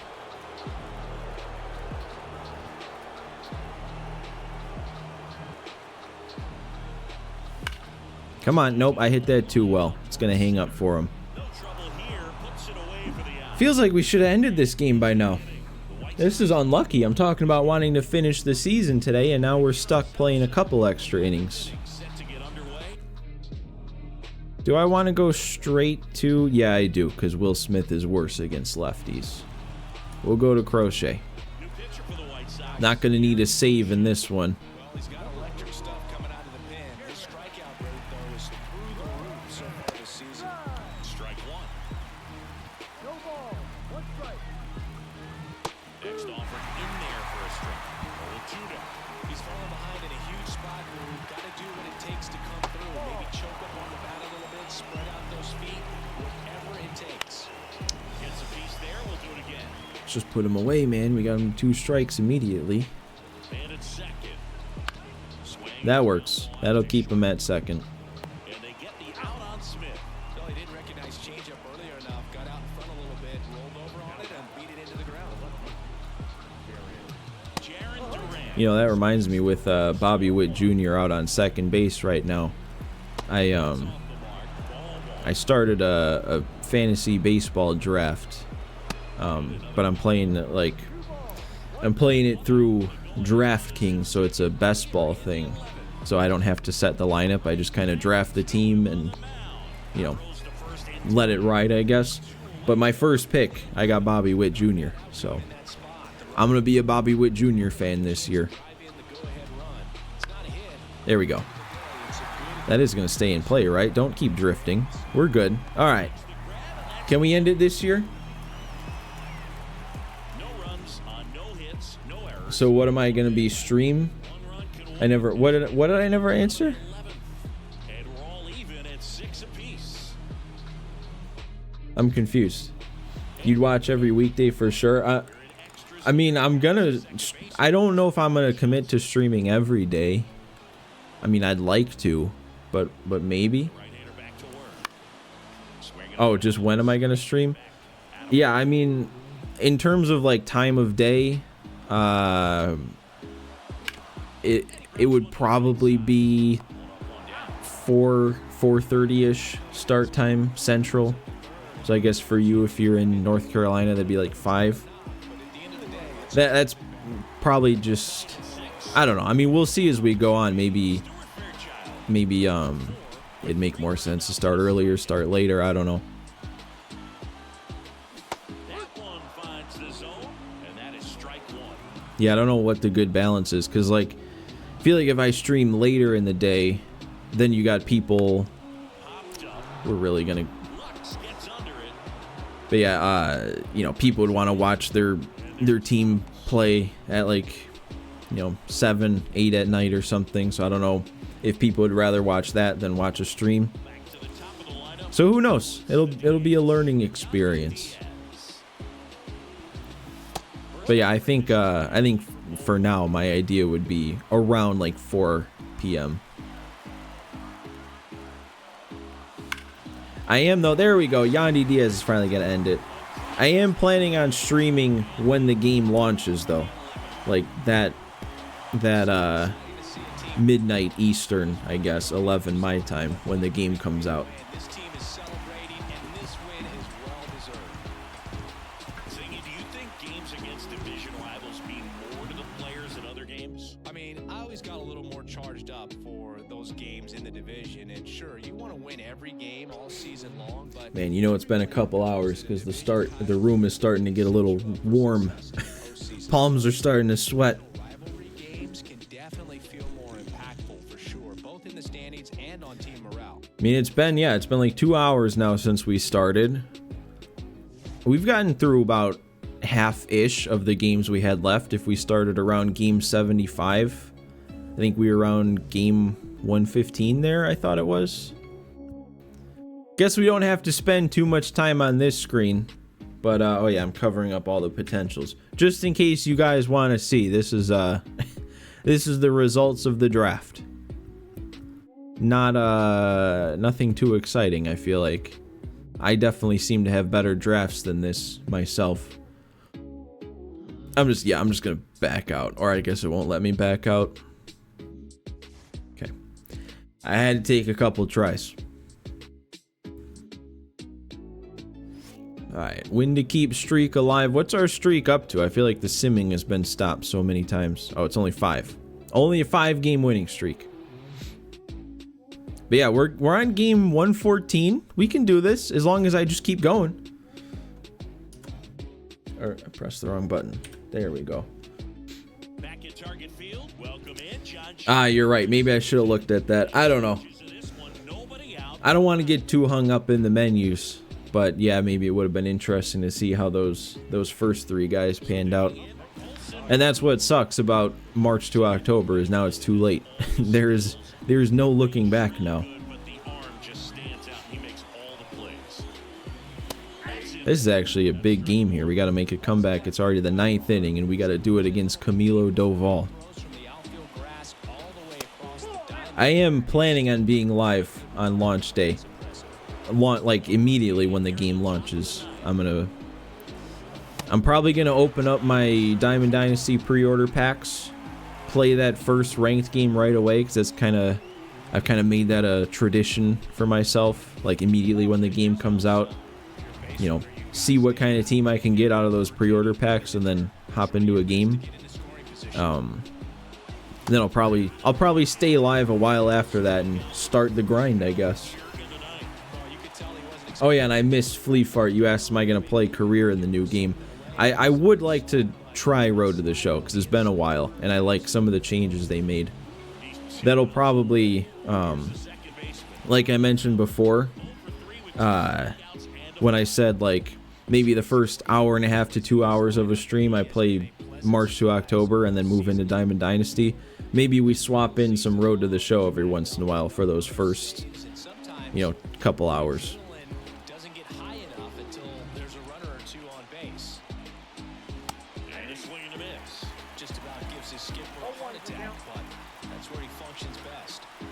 Well, I hope to see you there, Low Moonlight. I'm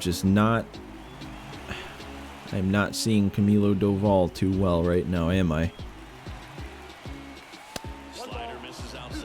Well, they kept him pretty quiet in this series. Still doesn't have a knock. I know you want to get that first knock out of the way. Maybe more will come. Swings and misses. Definitely dropped the PCI too far there. Yep, timing was decent enough.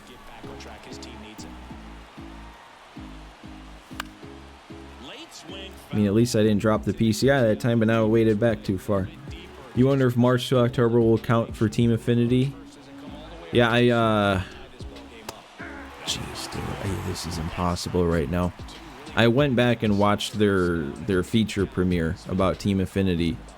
And in the mission section, I didn't see anything about March to October, so they might have finally disconnected it, which I'm fine with. I'd be all for that, because I think if you take March to October fully offline, there's a lot of things that you can do.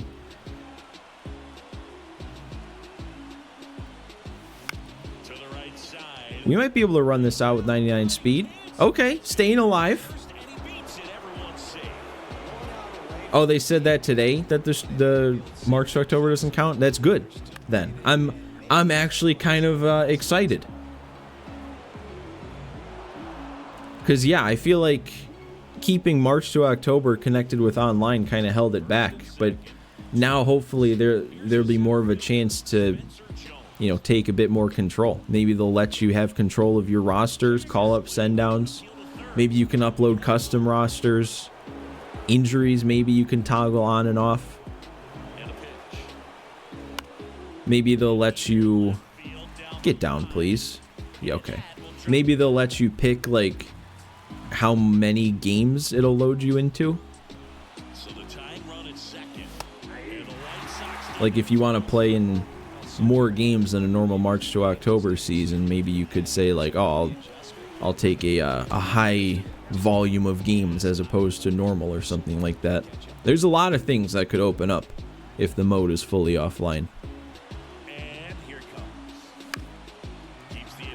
Dude, Doval is so tough.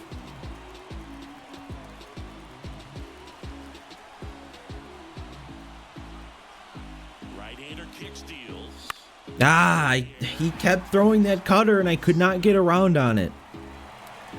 That was brutal. That was a brutal game to load into. They did say March to October could maybe count towards something else, but they said there'd be more info on that tomorrow. Well, I hope it doesn't. I hope it doesn't. Because it's such a not online mode, you know? Like, it doesn't need to be online. And I think it being online just holds the mode itself back from being something that's a lot more enjoyable. They were super vague about March to October. Maybe then they have more planned than I thought, because I've kind of just operated under the assumption that they're just kind of, you know, letting the mode go, really, and not focusing too much on it. Is their stream over then? Does that mean their whole tournament thing's over? We're gonna skip on Leclerc again. We've already made that decision before not to bring him up.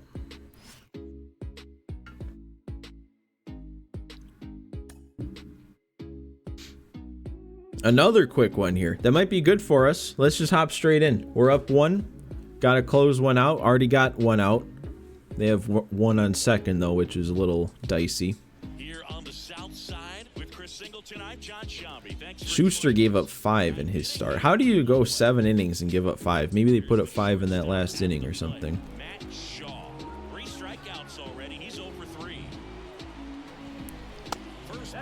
Alright, come on, Crochet.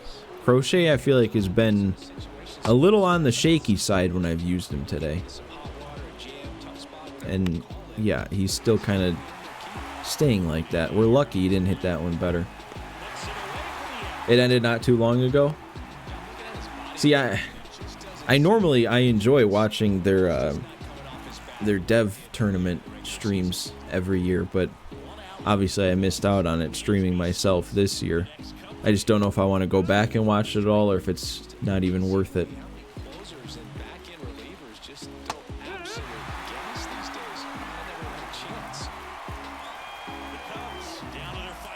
There we go. All right. That was a good way to end it. We needed a nice dominant K with Crochet. And look, he's up to 41 saves. He's got a shot, man. I think he had 57 2 years ago. He's got a shot to get a career best. 5 for 5 day for Dominic Fletcher.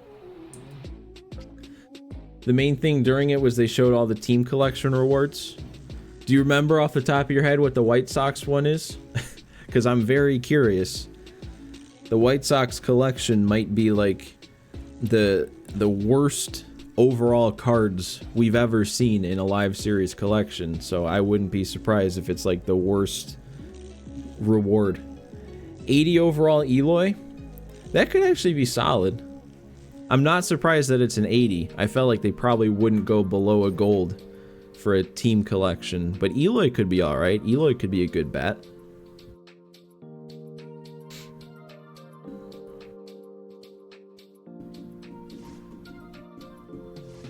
We gonna sweep the Yankees? Oh, we get to sweep the Yankees myself. Okay.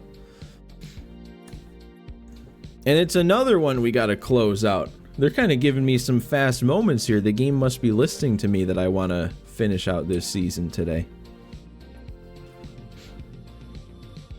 Back at Guaranteed Rate Field. Welcome in, John. Phillies was 87 Ryan Howard. Nobody out in the ninth.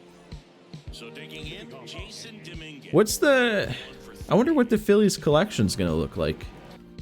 Because that seems a little on the low end, at least for what I thought. Why am I here? We don't need to warm anybody up. It's Crochet. But I feel like the Phillies would have been a little bit better than only having an 87 overall. And that's in for a strike. No ball. 1 strike. Maybe they just don't have anybody that cracks into like that top tier of diamond. Like, you know how there's always that there always seems to be that difference where it's like, oh, you can't remember if it's 87 or 89. I mean, I wouldn't know, because I think when they showed off something, whenever that was, they showed that Shohei was the highest live series diamond and he was only a 91. So it seems maybe that overalls are maybe weighted a little bit differently. Because it's always been in the past, it's like that 90 overall threshold was what made a live series card worth a lot more and a lot more rare. But if like the best one is a 91, I feel like that's going to be different. Looking to get the tying run on base. Just misses the mark outside. Maybe Bobby Abreu will be a nice reward for something. Hopefully. I feel like that could be a really fun card. As it gets. Fouls that off to the left and I still remember, man, I feel like the first home run derby I remember watching was that Bobby Abreu home run derby where he hit, what was it, like 24 in a round? Well, you can see right there, he looks very comfortable going to the backhand. Nice diving stop, gets up to complete the play. That'll fire the team up for sure. swinging a foul straight back. 1-run game here in the top of the ninth. That's a little bit low. I didn't even realize this is Yoelki. Next offering is foul. They wanted to trade him to me, and I said no. The Yanks down to their Now we got to put him away to lock up a win. And we do. Couple of nice saves there for Crochet.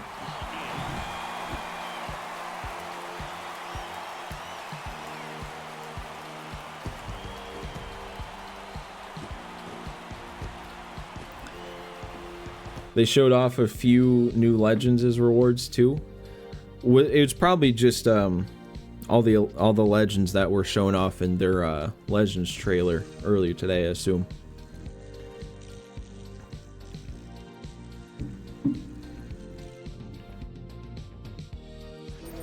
It's still kind of funny, like when they put in some of the players who haven't been out of the league for too long and they call them legends.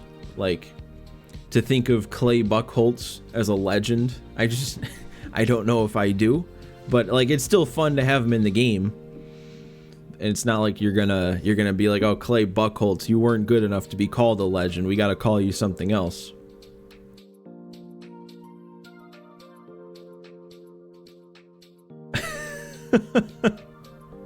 I don't know if this shows up for you guys, but Low Moonlight, it flagged your latest message. I'm gonna allow it, obviously. It flagged your latest message since you said Gaylord Perry. Come on, AI, learn your history. Oh, I didn't even read it, but that is a funny. You know what? I'm gonna take a screenshot of this, or it won't let me. Never mind. It's funny that it pops up saying JK Perfect 10 added permitted term Gaylord. It's a name. Like, come on. But yeah, you said he was a reward and he wasn't in the video, so that's promising. They might have even more legends.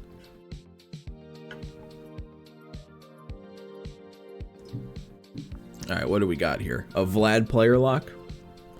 What's he doing? What's he doing so far this year? 27 bombs, 341 average. I mean, this is just what we're used to with Vlad. I'm covering it up. Hang on. There we go. Covering it up. Why did I say that again? My mind. Where is it going? Vlad's having a good year is what I'm trying to say. He's doing what we're used to from him, and we have the chance to continue that. Look at the right side of the screen there. Look at all these fireballs from our bench going into our pitching. That's crazy to see. You know what? While we're here, let's just take a look at what everybody's doing. 24 bombs for Fletcher. Berger's up over 30. Montgomery's looking good. Houck's looking good like he normally does. Lawler, Spencer Jones, Mejia. This whole team, man. It's so good. And Toxic's here. What's up, man? We've got a Vlad player lock. You came in right at the right time. And look who's pitching. Because who else would it be? Do I have early access? Is that when I'll be streaming? Yeah, I bought the digital deluxe, so it'll be Thursday night at 11 p.m. Central that comes out, and I'll probably go live, 15 minutes or so before then. Well, time for our player spotlight singing. Vladimir Guerrero Jr. Very important to this team's success. Oh, I think that might be an understatement, Boog. I mean, this guy. Runner on at first. All right, Vlad. Let's do something big here. Let's go Oppo into the bay or the cove.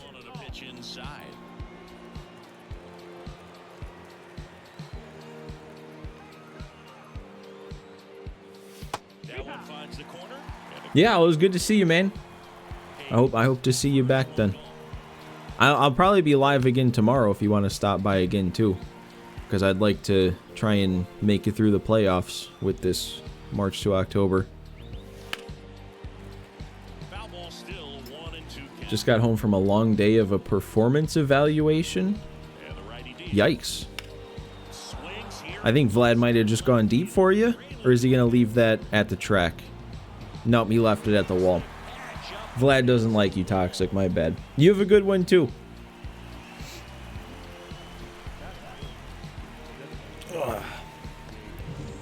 Vladimir Guerrero Jr. now.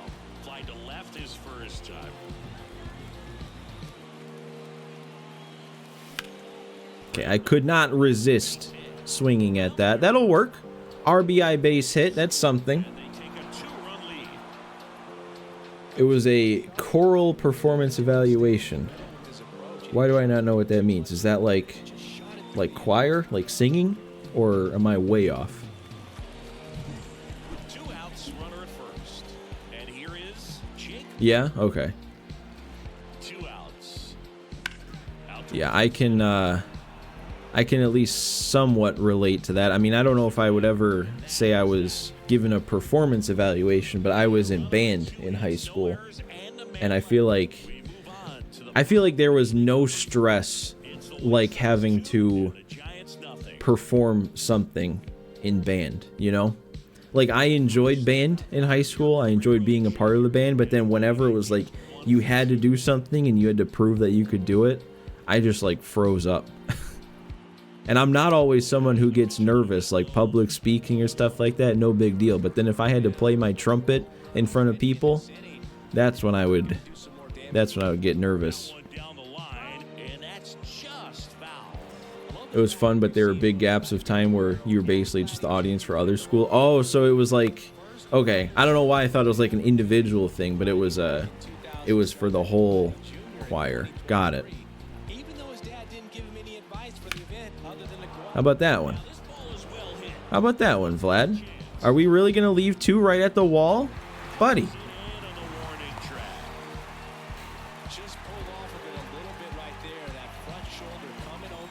At least you got the day off from school. That's one way to look at it. And up next for Chicago, Vladimir Guerrero Jr. And the first pitch misses for ball. I mean, I don't know. Maybe I'm just weird, but like sitting in the audience in like an auditorium, especially if the chairs are comfy, I really don't mind whatever I'm watching. I can just kind of like sit there for however long, and it's just like I don't know, sitting and relaxing, watching whatever's happening. Now a screamer into the outfield. Dude, Vlad is not having any luck with left field today. We get one more at bat. I feel like we have to do something, though. One base hit might not be enough. And we hit it to left again. What's this one gonna do? No, that's 3 flyouts at the wall for Vlad. That one might have even been in foul territory. That is horrible luck for our guy.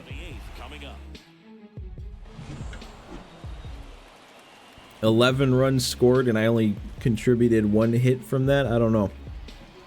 No, they gave me something. They gave me 1+.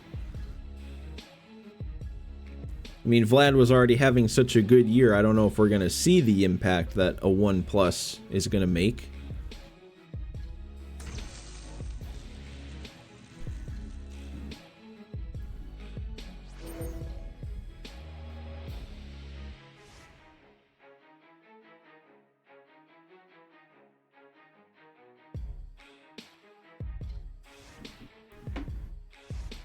We might be getting, I mean, we're close to September here.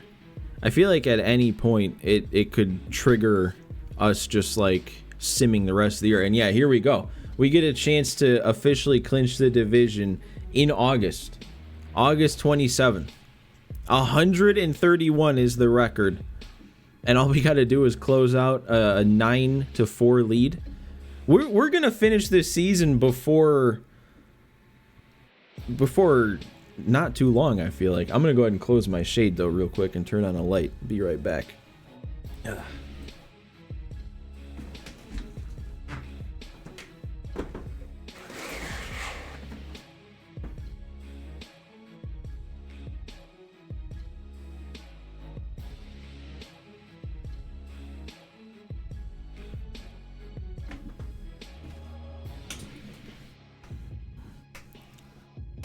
All right. This should be a very easy little game right here. Honestly, if we finish the regular season as quick as it seems like we might, I might just get started on the playoffs. You know, I feel like the more I can do today and the less I leave for tomorrow, maybe we do keep the window open for potentially simming a couple extra seasons just to see where some of our guys end up. And first offering is fouled off. He hasn't played like a rookie this year, that's for sure. I questioned if his power would translate right away, but he's been blasting home runs since he got here. I'm thinking I'm probably just going to leave Jeremy Bench in the rest of this game. Yeah, especially if he's going to do something like that.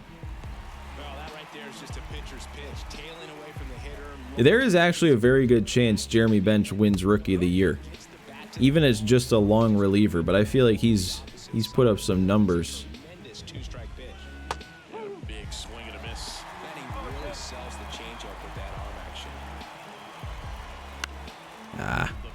Oh, but look at how, because it's MLB 24, and second baseman make that play every time.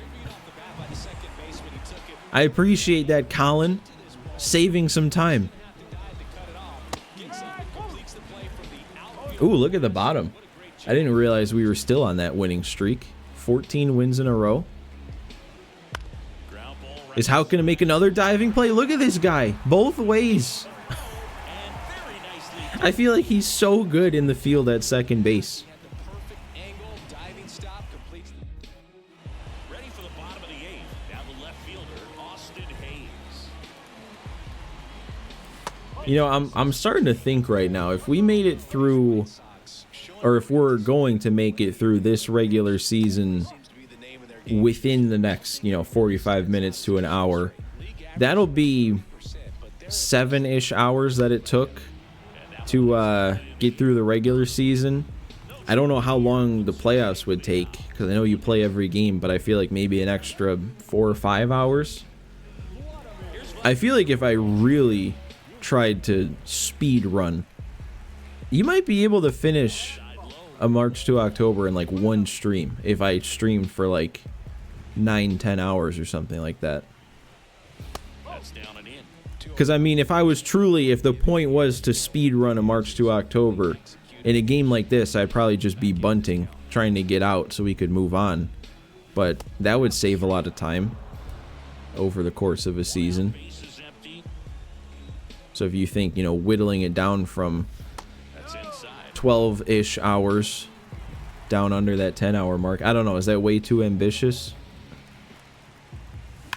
Oh, okay. When Vlad doesn't need to do anything is when we can turn on one and hit it out to left. And he's gone yard again. That's his third home run of the game. It said it's his third homer of the game. Okay. I didn't realize that. That 1+ we got with him, I guess, is doing a lot. Man, he is really seeing the ball well in this one. One out, base is empty. So now it's the White Sox DH, Jake Berger. Foul back our way, and that's out of play.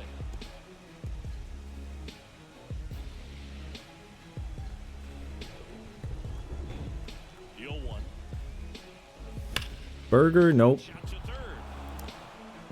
Throws He just does not hit as consistently well for me as I would have hoped. Done with that pitch, a hard grounder, but he wanted to get that ball in the air, maybe drive it into the gap. 2 outs, base is empty. Colson Montgomery steps to the plate for the White Sox. Montgomery, I don't think I got enough of that one either. Malloy. That's fine, though. We didn't really need to do much offensively today.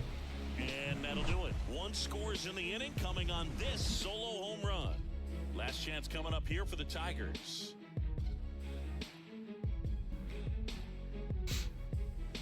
All set. All right, let's finish this one off bench. I keep forgetting to change the pitching setting. Side corner, 0-1. Bench, a 6-foot righty, 25 years old, and he was born in Canada. That one's in there, and the count is 0-2. That's down and in, a slider missed. Oh, okay. And a strike. Didn't really think that would get a swing. Good. He's 2 outs away. Here's the left fielder, Justin Henry Malloy. Inside, just missed. The Tigers with a lot of ground to make up here in the finale of this 4-game set. When's the Dodgers Cubs thing in Japan? That's got to be coming up kind of soon, right? Get a base hit. So they get a man aboard with a 1-out. I was just thinking about, getting excited for the start of the real MLB season, but if that's happening like 2 weeks before the real start, that's got to be happening pretty soon. And you took the barrel straight to it. That's great work right there. On the ground, the third might be 2. Off balance feet. I mess up that type of meter so many times. I'm glad I held it down. There we go. There's the division clinched on August 27th. We've got a whole month of September and then parts of August, probably a little part of October, and we've already clinched the division. And the expectations were there as well, Boog, so maybe they felt a bit of pressure at some point, but they really lived up to 3 homer day for Vlad too. the job from everyone in this. I think I also saw on the screen that he was up over 30 homers now. I think he was only at 24 when we loaded into that player lock. He's had himself quite the week. And that puts us on a, what did it say? 15-game winning streak now? 16 with that one, and then it breaks. Did I leave myself up in the top left that entire last game? That's not where I want to be. Not during the game. I mean, I guess at this point we just keep going. Of course, they want to give me a long one now. Start me in the 6th inning. Whoop, now that's really the wrong screen. Now at Oriole Park, John Shambi with Chris Singleton. Welcome in. We're in the 6th inning already, 2 men out. And now Carlos. All right, Schuster is done. He has no energy. We got a lot of guys with not full energy in the bullpen right now. I'm just going to go to Johnny Castro. We've got a couple lefties due up after this first guy. Castro's already warmed up. He's an 84 overall. Is out of the dugout and will make a move to Johnny Castro gets the ball now. Still a lot of game left, and this game could go either way. So this is a big opportunity for him to get some important outs and try to help carry this lead into the later innings. And fouled off. The pitch. Swings through that one out in front that time. With the go-ahead run at the plate, you're in game one of this 3-game set.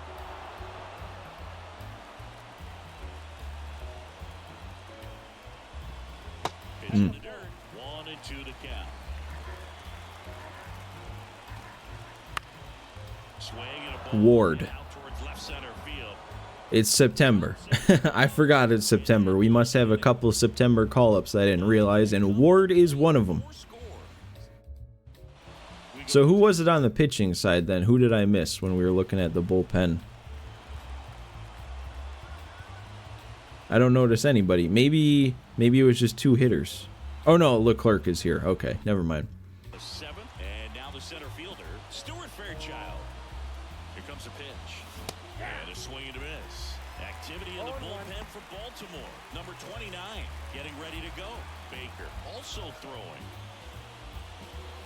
Hmm. Come on, Stewart. There we go, Stewart. I can't remember doing anything with him before that swing. He's had himself a nice season. It's just not for me specifically. It's got his stride low, out of the way early. He stayed inside that ball and squared it up out front. Man, that was like he was in the cage hitting off a tee. And now they've got some speed on first, so we'll see if they try to get him into motion. And the right-hander deals. That one fouled off.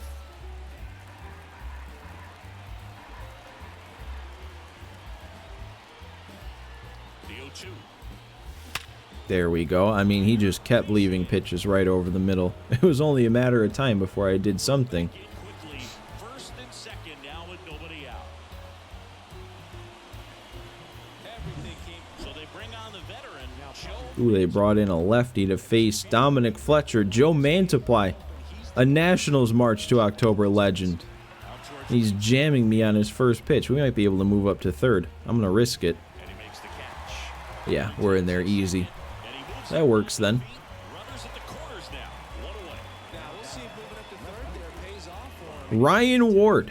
But now he can score a lot of different ways. Doesn't have I do remember him. I had a player lock with him, or was it a fast track? It must have been a fast track last year because it was in the minors, and I failed. strike one. Really good job in this spot to get ahead in the count. He's going to have to continue finish off this hitter. Swings through that. In the infield at the corners, don't be surprised to see them come home first and prevent that run from scoring. Wow.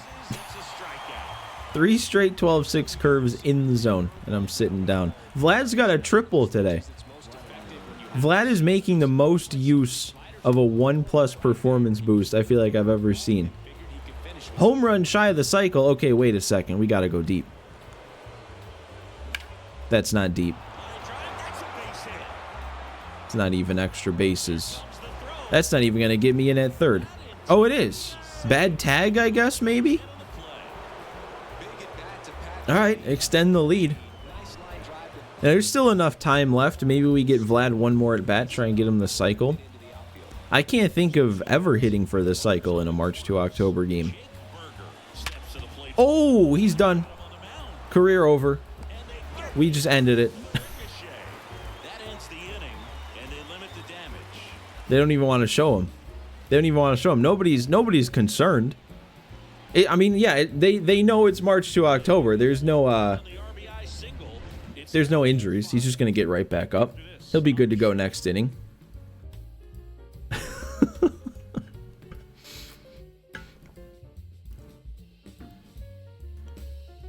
Yeah, Joe Mantiply and the rest of the relief pitchers that carried the Nationals teams, and that was the last thing he ever did. the pitch. This one popped up. No, like I said, he's lucky. He's lucky that we're in March to October because now he's immortal. Why to kick the pitch? If this was franchise mode, he'd be done. Strike.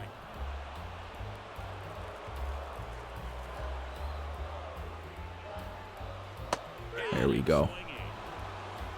Quick three-pitch strikeout, and you look at the sequence. The plan was clearly to work him inside. Didn't want to let him get his arms extended, make him a little bit uncomfortable in there, and he ended up overmatching him in the process. But see, that would show up on the injury report, Toxic. Oh no, I guess that's how they get back at me.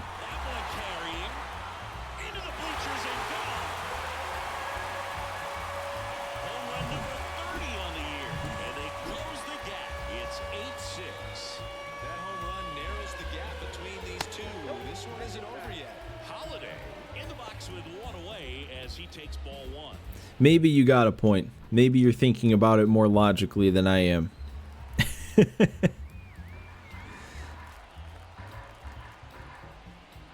I guess we'll see. If he doesn't come in, or if he doesn't stay in the game going into next inning, then we'll know. We'll know what the extent of the anti-injury powers exist in March to October. It's a good recovery, though, after giving up the home run. Not allowing it to stay in the head, but going to work at the next hitter, and a tough one at that. You know, honestly, for as many clips as I see of people drilling pitchers like that, I don't think I've done it yet this year. I think that's the first time I've ever actually seen that this whole season. 2 balls, no strikes. Right through there for a strike. Here's a 2-1. And that's in there at the knees. 2 balls, 2 strikes. All right, there we go. Now the moment of truth. Did Joe Mantiply survive? Did he survive Jake Berger, or was his last out being the one in a one? Was it just a 1-3 or was it a 1-4-3 out? Uh-oh. Uh-oh. That's not Joe Mantiply. Uh-oh. We did it. We ended him. R.I.P. to a legend. Colson Montgomery steps to the plate for the White Sox. The pitch. Jake Berger's going to death row. You can't do that. You can't take him away from me before our playoff run. A cutter, and he works in a changeup. Left-hand hitter waits. Up the middle. See, why can't we just do that? Do that more safely, Berger. Hit it up the middle. Then we would have gotten a hit out of it too.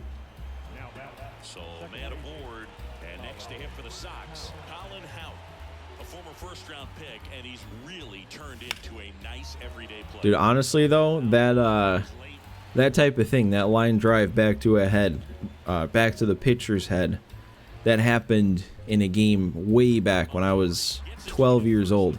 Kid on my team got drilled, and it was like the scariest thing ever. He ended up being fine. But yeah, I mean, like, the ambulance came to the field and everything, and it was scary. It was not fun. I think we ended the game too. I don't think we kept playing after that.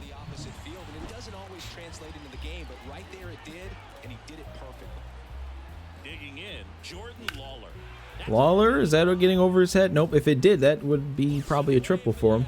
I'm going to win every game regardless of whether or not I have Jake Berger. I don't know, man. He's hit almost 40 homers for me.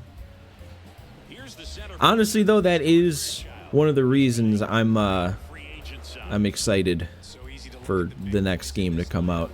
We get a fresh new start on a new March to October. It's also why I'm excited to not play a multi-year March to October. Every new season is a new team, and we're not just going to have a loaded team every single time. Until I get to, like, the Dodgers. He's got it. Runner tags at second. And he moves up the base. So 2 away with runners at the corners. Francisco Mejia coming up to hit.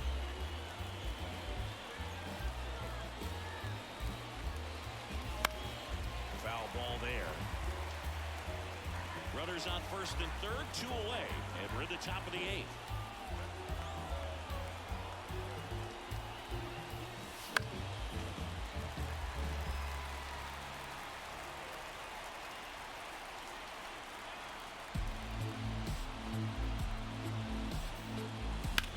Lifted in the air, center field, Baez. No insurance this inning. He's got it, and that is out number 3. White Sox strand a couple. All right, I think I'm going to take Castro out here. We got Munoz ready to go. New pitcher on now, Andres Munoz.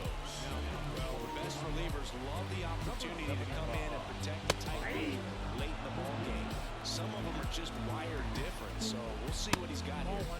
And there's a ball.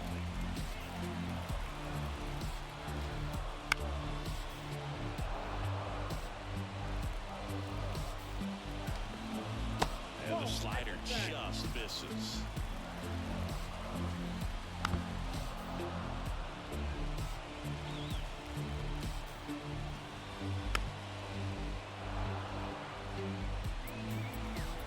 Righty to the plate. Okay, let's not do this. To the foul ball. Why are we needing 8 pitches at least? The inside 9 pitches now at least. There we go. All right, at least it ended up as an out. battle for a long time. Actually, I may as well get Crochet starting to loosen up. Back like that one. We'll also go Duran just to be safe. And there's a foul ball. Next offering is in for a strike. That's just how nasty Munoz is. Yeah, we're swinging at pitches that hit him, and then the very next pitch, he's chasing that one like a foot out of the zone away. Two batters he's faced in this one getting straight to work. Man, it's talked about a lot, but relievers are We're beating up on this Orioles team, man. Drilling Joe Mantiply and then hitting, what was that, Connor Norby in the knee on the pitch he swung at. On the corner at the knees for a strike. One strike. Just missed. The Orioles down by a pair. Here the bottom half of the 8th. Ooh, he kind of launched that. We're good, though. That's not going anywhere. Going back. So That'll head us into the 9th with the 2-run lead. We should feel pretty safe. we're back. It's the top of the I mean, realistically, what are we even playing for at this point? We already locked up the division. I can almost guarantee there's nobody else in the other 2 AL divisions that has any chance of running us down as the 1 seed. Ooh, and Fletcher, he's only 1 thing away from a cycle if we can get a triple. and that one sliced foul. I mean, if I can get another pitch away like that, kind of put it in that triangle there, that 398 sign. That's where that's headed, but it's not going to have enough. So a runner aboard to start the inning. It would be interesting if Fletcher has enough to get a triple there, because I always think of him as being fast, but like 71 speed isn't crazy fast. like he's moving in full speed and everybody is a step or 2 behind. The way that he squared up that baseball tells me that he is seeing it like a beach ball. Ooh, okay. Down and holds it in. Probably didn't deserve a hit there, but that normally I feel like drops in. Vladimir Guerrero Jr. All right, Vlad. We need to go deep with Vlad for the cycle. Triple in this game. A home run gets him the cycle. Inside corner, and that's called a strike.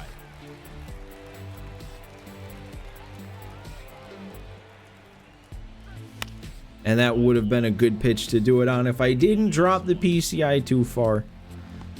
Brings it in. And there are 2 down. It's okay. Cycle doesn't really matter, does it? And at first, here's Burger, they're still letting him play.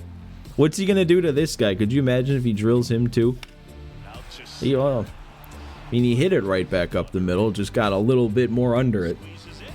And that is that. No run. And welcome back. All right, I think, yeah, I saw 47 saves for Crochet with basically a whole month to go. I mean, he definitely should get 50. There's a strike. I just wonder how much more past that he'll get. Look at this. It's making sure I look at that league leaderboard and appreciate what he's doing.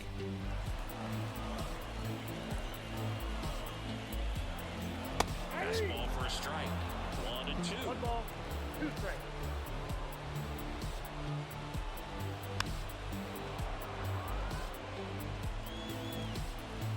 And now the lefty.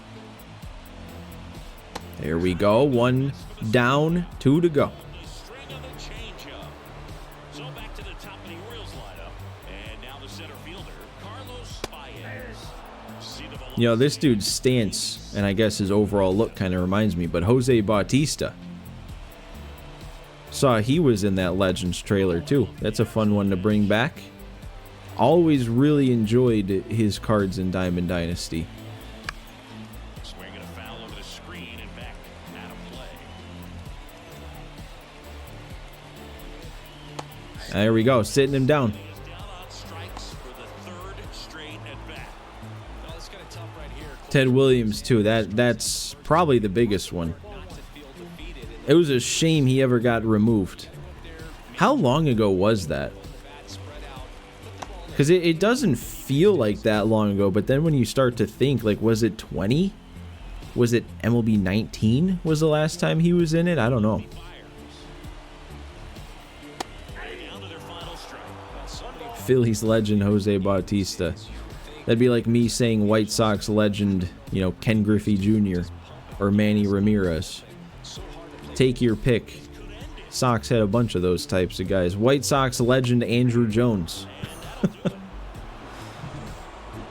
Ted's last game was MLB 20. Yeah, that's been a long time. So that's no next gen games that we've had Ted Williams in.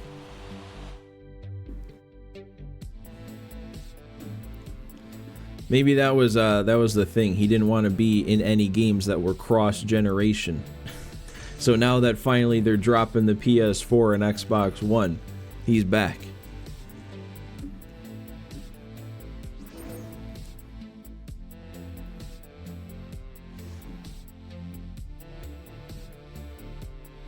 Yeah, I guess too when you put it into perspective that the last time team affinities were broken down by team instead of by division, that was also MLB 20, and that feels like a lot longer ago than the last time we had Ted Williams, but it was both the same year. And I know he's been dead for a long time. I mean, you know, his will and testament, just like redacted. Well, I don't know if you'd redact Mantiply. You should be redacting Burger, right? Redact the criminal and appreciate the victim. All right, game 146. Is anybody threatening for the 1 seed? Yankees at 82 and 63. A's even worse than that. That's why he was still in the game. They're trying to cover it up. It's an active investigation. We got to use the word allegedly. Got to be careful. All right, we got to come back this time down 7-5. We just had a game we were winning 7-5. Now it's the opposite. On the south side, I'm John Shambi. Next to Chris Singleton. Thanks for tuning in. Zach, what's up, man? Got back from a long day of working a college baseball game? What do you do working a college baseball game? What's the duty? Oops, switched to the wrong thing. And then I wasn't ready for the fastball right down the middle. They were allegedly trying to allegedly cover it up. There you go, Toxic. Now you get it. Now you're understanding. You run a concession stand? Nice. Important. Very important. Because what would baseball be without concessions? Rarely you see a pitcher just waste a pitch like that. The batter wasn't even tempted to swing. Every pitch needs to have a purpose so that it can set up a following pitch to help you get that out. Next offering is downstairs. Way to lay off that pitch down.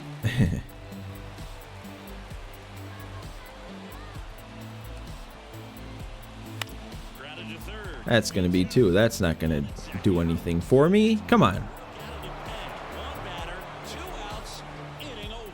Well, we can Your concession stand has everything barbecue. Ooh, that sounds like the concession stand to go to.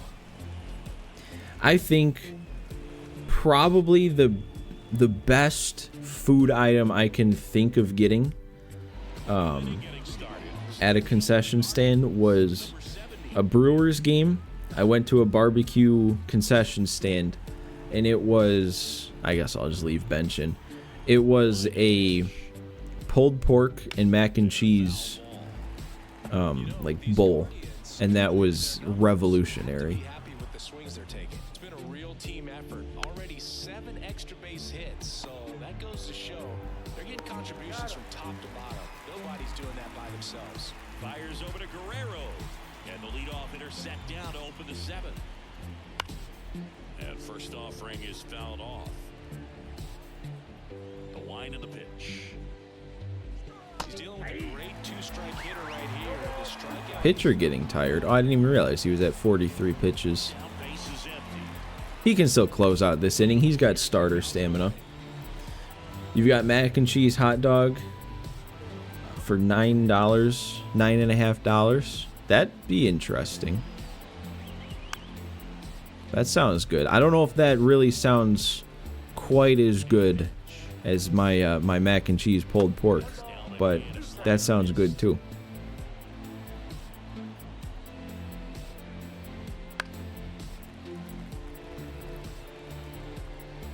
You can buy half a beer for that price. Line and the pitch. There we go. Out looking with the off-speed stuff. And up next for Cleveland, Chase DeLauder. Fastball in for a strike, and it's 0-1. 2 down, nobody on. Here in the top half of inning number 7. And that's off the inside. Dude, I don't know though, like It's 1-1. obviously high prices at concession stands can be a little annoying, but at the same time it's like, what are you going to do without it? You're not going to not buy anything, like the movies. You're not going to go to a movie and not buy popcorn. I can't watch a movie without popcorn. I can't watch a baseball game without some food. Back at guaranteed rate field, now the number 2 hitter, Austin Hayes. Yeah, not quite a baseball game there, Toxic. As he turns on the rubber, Unless it was connected. Maybe it was a high school choral performance evaluation / baseball game. a slider, a changeup, a curve, and occasionally works in a splitter. Swing and a miss. That is strike 2. I should warm up the pen. Didn't do that. We could go Castro, right? Could be kind of fun to get Jeremy Bench and Castro in at the same time.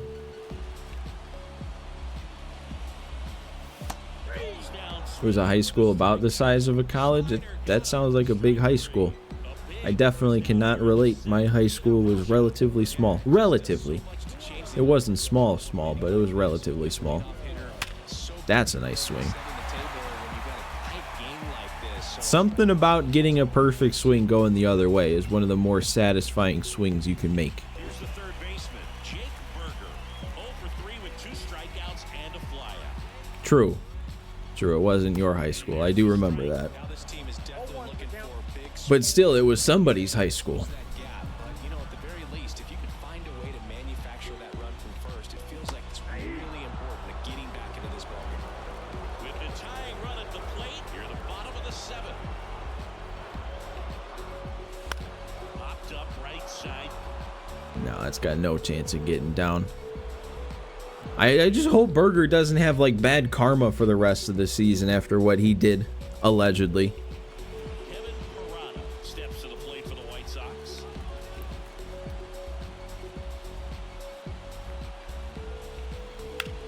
Parada, there we go. Of course, he's going to do something. Because their boosters are rich, that's also why their sports are better than yours. That'll do it. That'll do it. And now the right fielder, Dominic Fletcher. 31 homers for Fletcher and a 342 average. So they'll have to be extra careful in this matchup. Even better of an average now. You got to hit that weaker, Dom. We can't score when you're rocketing it 110 off the bat. And his hitting streak continues. There have been almost no bad days for him in the past month. This guy's running hot, Boog. Oh my God, another one. 3 perfect swings this inning to right field. Every single one for a single. Still We still need one more to tie this game up. Everybody on their feet, knowing that you can come through with a good swing. And there he doesn't try to do too much.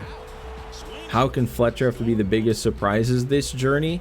I think I could agree with that. I mean, Houck for sure, because even now his attributes don't look nearly as good as his stats do. And of course, when I hype him up, he's the one that ends this inning before we can tie it up. But yeah, I feel like his attributes aren't like crazy impressive, but then year in, year out, he's batting 300 with over 20 homers.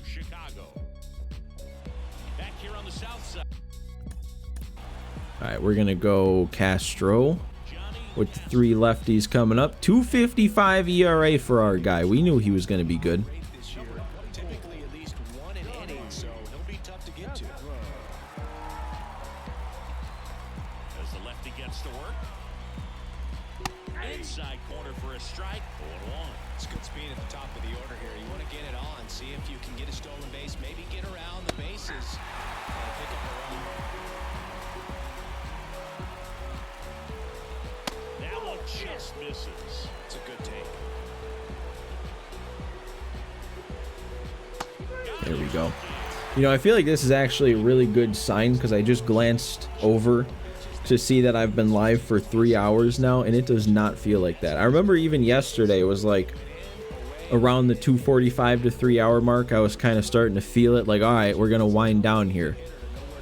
But already 1 day later, I'm not even feeling it at all. I mean, I probably still won't go like a crazy amount longer, but we're definitely gonna finish this season. I might even play the first couple of games of the playoffs. Because like I was saying before, if I can get through a little bit extra today, and then tomorrow, you know, if we finish the postseason run a little bit earlier, then maybe I can just hop in and sim like 5+ years down the road with this team and see where it ends up. Inside fastball really locked him up. And as a hitter, it's not typically what you're looking for. You're trying to protect away. It's all good. Jordan did not get enough of that one. Too far out in front. Keep it at a 1-run deficit. We can for sure make this comeback. Back now, new pitcher on the mound as we roll into the bottom of the 8th, Oliver Ortega. These are the spots relievers really make a name for themselves. I keep forgetting to pinch hit for Fairchild when there's a righty in. But at the same time, I don't need to leave him in for those ABs. And out number 1 on the grab. So the batting order turns over.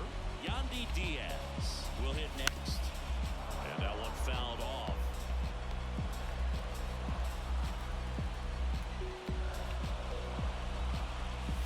Pitch misses. This dude almost has like Action in the pen. a little bit of a weird release point. Like, it's not like overtly weird, but I don't know, something as it comes out of his hand. That should get Diaz on.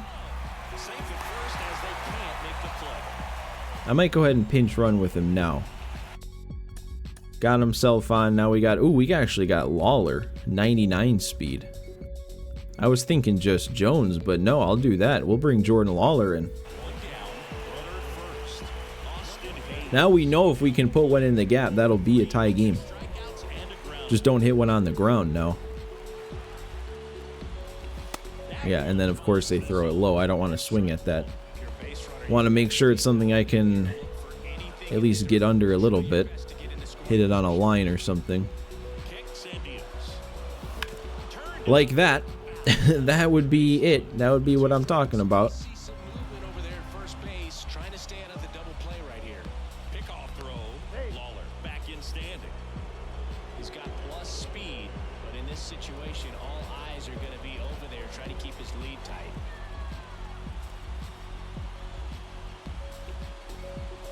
One ball, 2 strikes.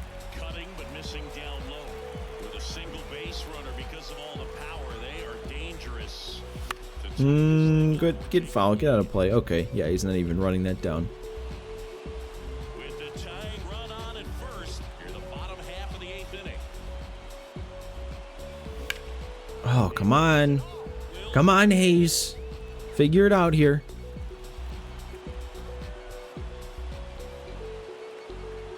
The pitch. waited back too long. It's all good. At least I fouled it off. I probably shouldn't have. PCI was way off of that.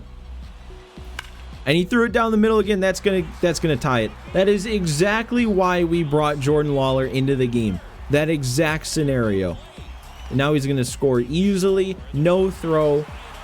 And now we're looking good. Now we're looking very good because Vlad's coming up with the tying or the go-ahead run now on second. The more comfortable he becomes, and he usually wins the battle. One down. Here's Vladimir Guerrero. I mean, that pitch we saw could not have gotten any easier. That was literally right down the middle.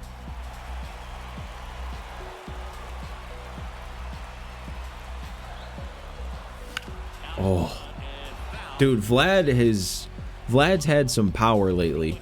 We just had that player lock with him, and I swear he was only at like 23 or 24 homers. Now he's at one more. You leave the cutter right down the middle to Vlad, and he'll make you pay.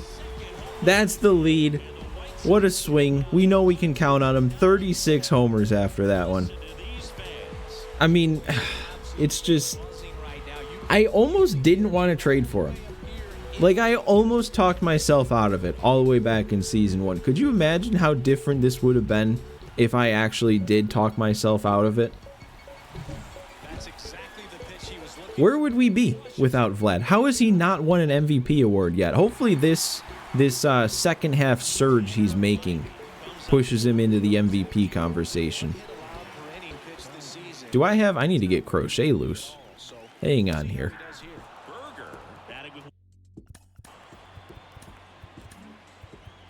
Crochet's at 51 saves. It's going to be close to see if he breaks 57 for his career best. Berger also, I see, is up over 40 or at 40 homers. 41 home runs for Jake Berger. That's the kind of swings that I've been waiting for out of him.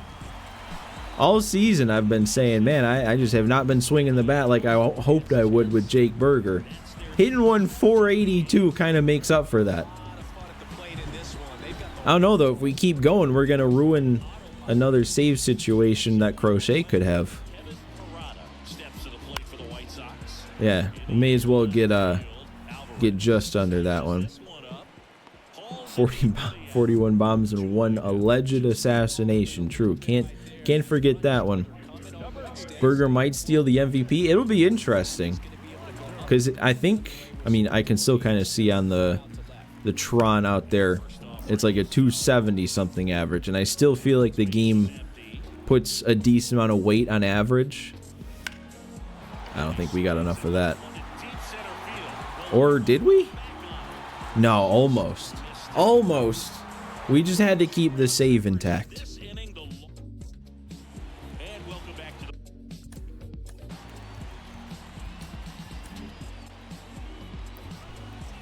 Oh, I closed it out before you could see all of his stats. But we saw he was at 51 saves. I just don't remember what his ERA was looking like.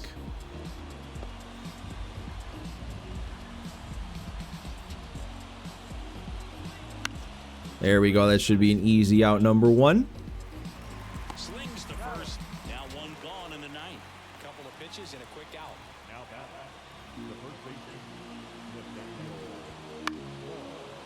You know, maybe if we don't sim all the way through to the end of the season after this one, I'll take a look at some league leaders. See if maybe Vlad or Berger could actually be in the MVP conversation. Because it was Leo Sierra from the A's. Last time we looked at league leaders was kind of running away with everything, it seemed. Misses without one. As a hitter, there's even more pressure to take advantage of any mistake, right? Yeah, and you're hoping that somehow, some way, whether it's a hit by pitch, a walk, something bad happens, because outside of that, stuff is just too good to fail.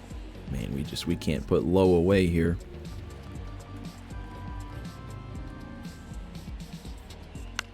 All right, that'll work. That should be 2 down. And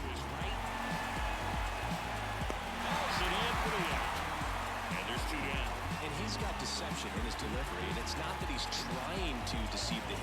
just has this natural flow that makes it hard for hitters to pick the ball up. It gets on them a little bit quicker than they anticipate, even though they know what the velocity numbers are.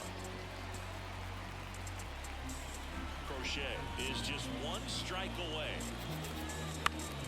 Fletcher with his diamond fielding out there now with a perfect jump. I don't think he gets to that one in years past. He's improved his fielding a lot still. Another win in the books, another save for Crochet, 52, 4 fireballs. I forgot we came into that game losing, so yeah, we got some extra there. Now, how much are we going to sim is the question, because I think that was like game 146. So we have no idea when it might just push us all the way to the end.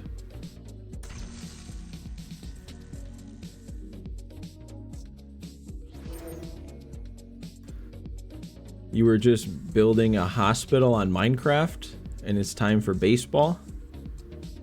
Like you're gonna build a baseball field or something next? Is that what you mean? I've done that before on Minecraft. We might just sim all the way to the end. I don't know. We're just kind of going here. No, we got to play the Padres. All right. Oh, you're watching me. That's what you mean. Got it. Are you playing creative though, or are you playing survival building your hospital? Because I don't think I have the patience to play survival mode and get all the materials to like build something like that. And I'm not creative enough. I'm horrible at my creativity when it comes to like building things on Minecraft. Like I build my house and it's a cube. It's just a box. That's all I can come up with. All right, we do have a little bit more to go here before the end of the season, so let's take a quick look at league leaders. Juan Soto, he might be the one to look out for. 350 average on this dude, 54 homers. Yeah, I don't think we're catching him. I think he's gonna walk away with an MVP award for the Jays. Fletcher though is up here in average too, 343. 57 doubles for CJ Abrams. 55 for Ahmed Rosario on the Nationals. It's a couple Nationals March to October legends right there. 15 triples on each side there. Soto by far and away. But Eloy, look at our guy Eloy. 47 homers leading the league in the NL. It's fun to see him still putting up numbers. But yeah, I don't know. Was Soto leading the league in average and by this far in home runs? Look at Vlad though. Vlad's up to 40. He's flying. It would take a lot to chase down Soto, but I don't know. Maybe he can do it. No, actually, no, he probably can't because we only have 7 games left. It's just going to be Soto, I think. Let's see pitching stuff. Jake Eater with 19 wins, and then the rest of our rotation with 18, 18, 18, and 17. Crochet leading in saves with 53. Now, he's actually not too high above the rest. Dude, I thought for a second this was Jesse Chavez. I was like, there's no way he's still going. Ian Hamilton, I don't know, last thing Toxic said was BRB, but I think you said, Toxic, you were or he was your favorite pitcher, right? Or am I thinking of someone else? I don't know. Ian Anderson, maybe. I don't know. ERA, yeah, look at this. Only one dude in each league with an ERA under 3. None of our guys are real close to this. Schuster leading the league with strikeouts, though, 249. 270 from Skeens, though, in the NL. He has not had that great of a career simmed so far. Couple seasons up over a 5 ERA, like 5.5. Even this season, like the ERA isn't that great. That's weird. He's a 93 overall. He should be a lot better than that.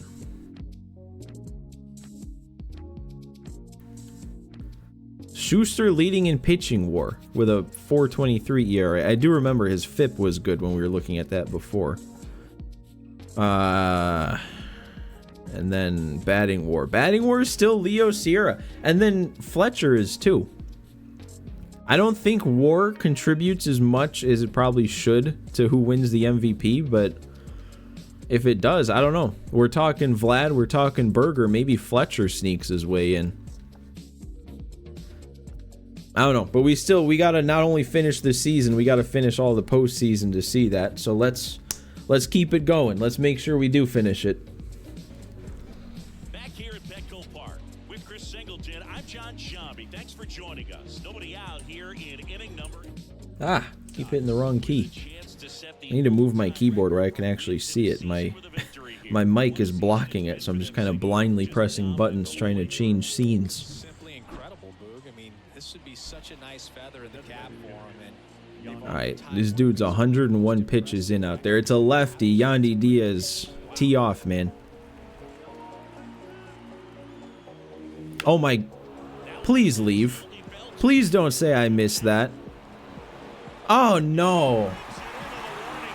We got a first pitch hanging curve right down the middle to Yandy Diaz. That's his specialty. He mashes lefties. I mean, I was slightly under it, but still. Turned on, but foul wide of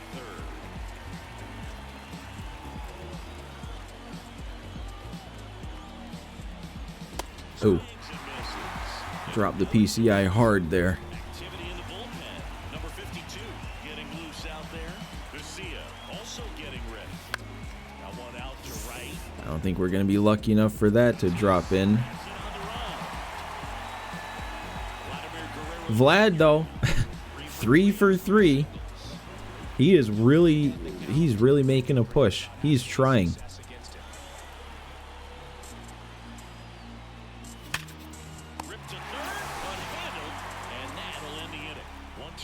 We didn't need that. We didn't need a perfect swing to do that. That's Vlad. This is the cover guy. You're going to screw over your own cover athlete? Zach Gallen's only thrown 63 pitches. I have not used Zach Gallen in so long. He has not been in any game that I've happened to load into, and he didn't pitch in the last postseason. I'm 100% sticking with Gallen here. It's been way too long. Good pitch. You just kind of had him out in front on that pitch away and wasn't able to stay closed.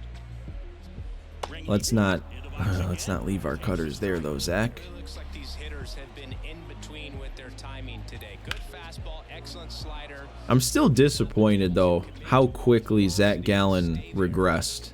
Like, I really thought we'd have more time before that regression kicked in, but it was like his second year, he was already going down to like that 90-ish overall mark, and he just kept going since then. Bases empty. And that's in the dirt. This guy's a fun guy to watch taking it bat. He just battles up there. He doesn't take a pitch off at all. Makes it so difficult on the pitchers out there. You know Lawler's going to make that play with that 99 speed. And puts the squeeze on that one. And there's 2 away. 2 outs, bases empty. Jackson Merrill, the next to hit. And the first pitch misses for ball 1. I got to call NLDS. Do I remember what I gave up for Vlad? It was Noah Schultz and Jacob Gonzalez.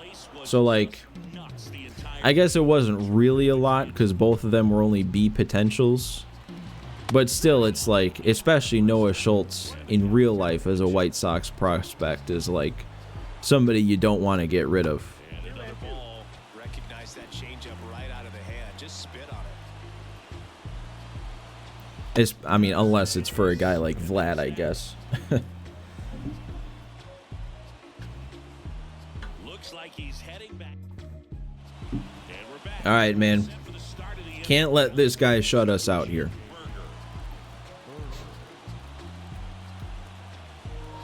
And the pitch. And a good eye there.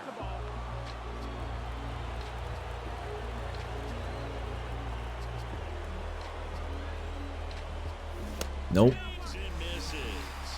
Not really seeing what this guy's throwing here, man. Except for that one, or no, I can't even say that because I had a perfect swing with Vlad and I had a nice swing with Yandy Diaz that both didn't end up in anything.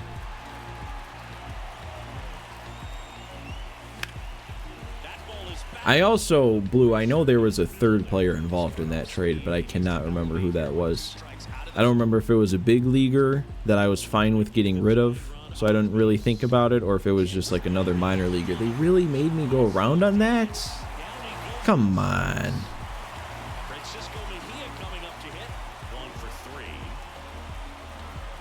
Trying to find the video. All right.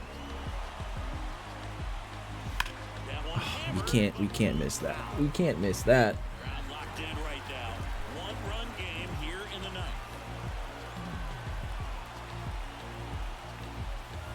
Next pitch misses, and that is ball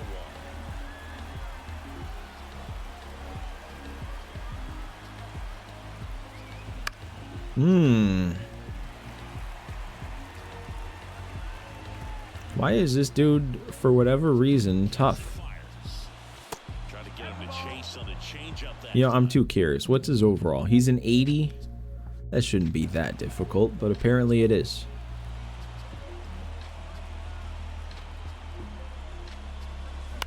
It's that changed right now. It keeps getting me to bite.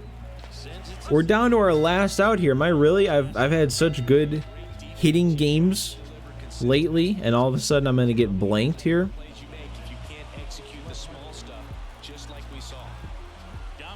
I didn't even notice. He has a 6.02 ERA. I just looked out on the board in left field, and we're about to let him shut me out.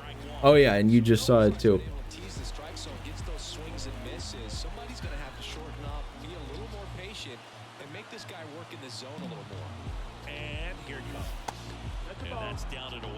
Not only that, but he has 209 hits allowed in only 167 innings.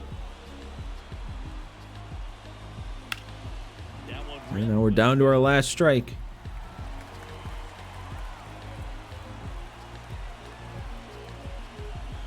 One strike away.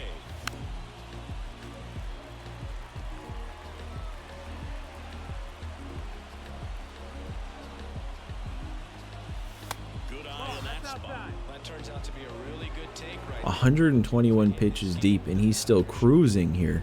He's not even tired yet. Okay, though, I didn't swing. Big pitch coming right here. Last thing he wants to do is put the tying run on base, but he can't group one either. All right, there we go. That's going to drop in. That's a very nice swing, actually. Put that one right on the edge of the zone. Staying alive here. Jordan Lawler definitely can do it against lefties.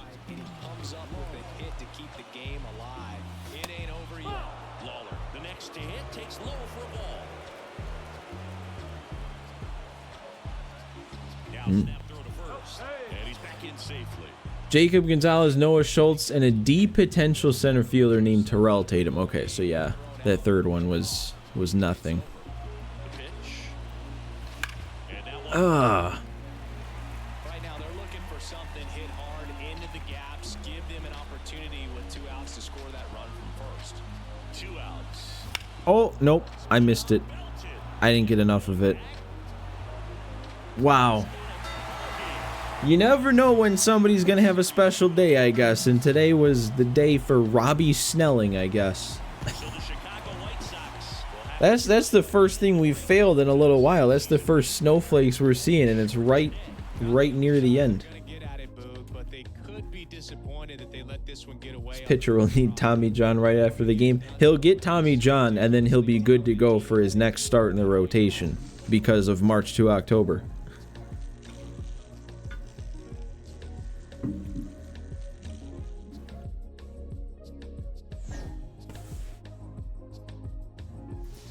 Well, I wonder if this sim now will take us to the end of the year, and we're going to be finishing it maybe with a bad stretch of baseball here. Yeah, 4 losses in a row. Well, what would that have been then? Like 2-6 in our last 8 games? We only got a 4.5 star second half. So I guess we stink. Only 118 win team. I mean, that's terrible.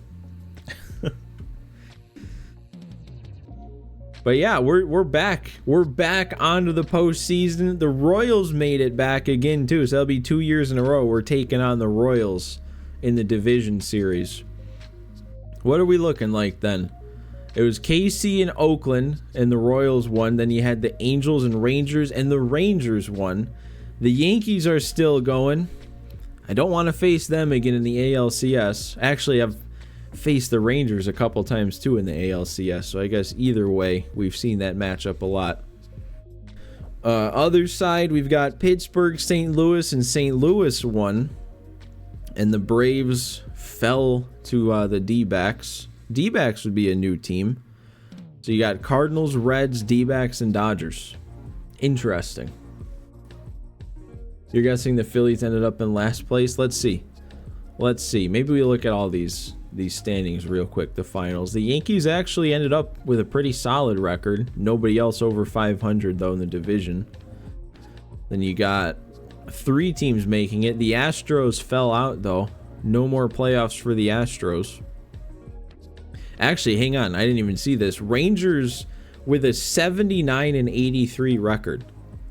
I'm covering up rankings in case you guys want to see that. But 79-83. Ooh.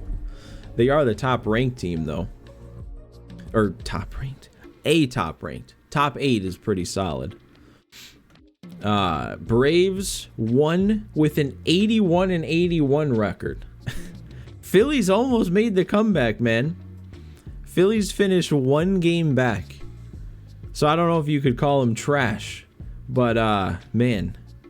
This was a close division. This looked like a fun division. Because the Nats were out in front when we looked before. I feel like the Mets were in contention. That's crazy. And the whole division, either 500 or below. Reds couldn't quite get to 100 wins. Okay, and then Cardinals, they've made it back. The Dodgers won, and the Giants fell back, so the Giants didn't make it either. They were winning the division too when we looked a few times. That's interesting. I would not mind the D-backs. I think of all these matchups... Well, actually, I don't know. It would be fun to finally face the Dodgers, because we've never faced them in the World Series, and it seems like a matchup that should happen. The Reds would be fun, just so it's a number 1 versus number 2. And then the D-backs would also be fun, just because, you know, it's the D-backs. We've never seen them... I don't even know if we've seen them in the playoffs before in this.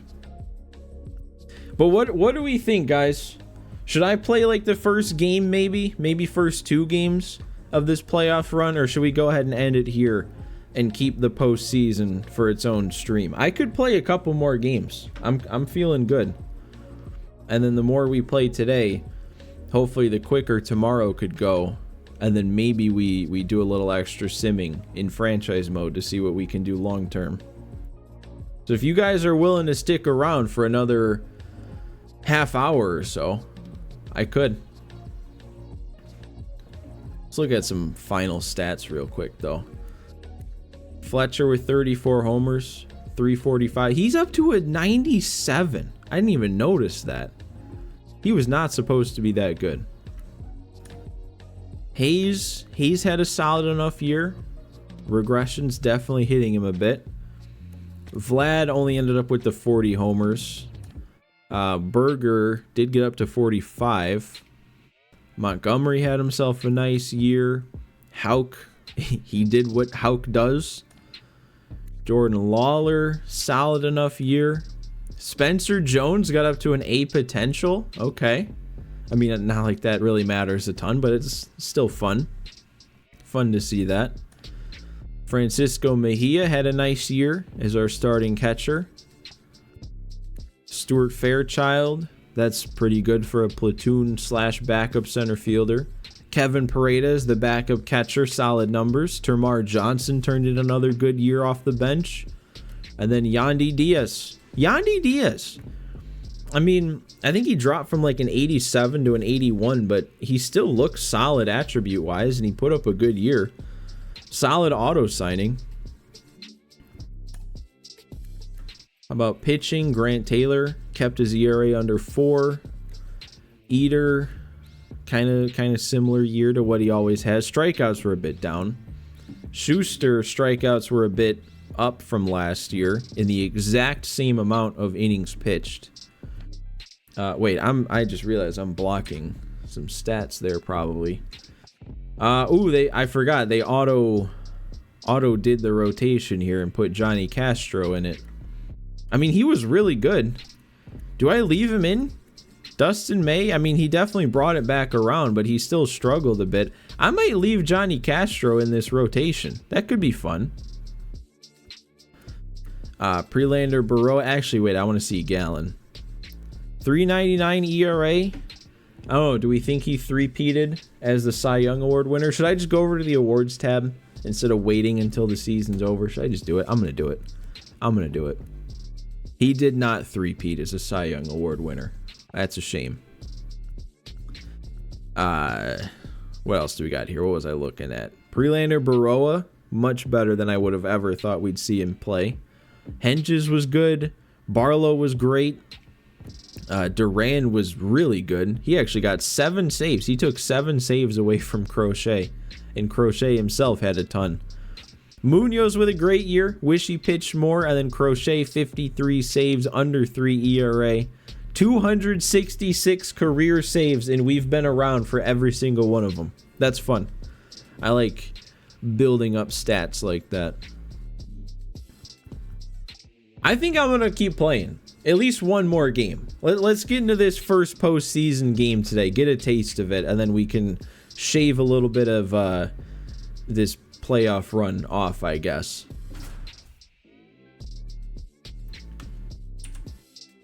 I don't know. This almost seems like blasphemous to not have the postseason be its own thing. And it's always Fletcher. It's always been Fletcher that the camera focuses on, like in these pregame things. Yep, and Grant Taylor again. I mean, it's game 1. He's technically our ace. This has been the year of Grant Taylor. You know, it's almost weird to think of Grant Taylor as being a real guy. Just because, like, you know, we've known him in this March to October the way he is. And, like, his player model, his face, does not really look like a real person. But Grant Taylor's a real dude. Trying to make the team. Alright, we can skip past all this. We can skip past all this. 79 pitches in for Taylor. I might leave him in. Make sure we got the right guys warming up, though. We'll go Munoz. We'll leave Henges.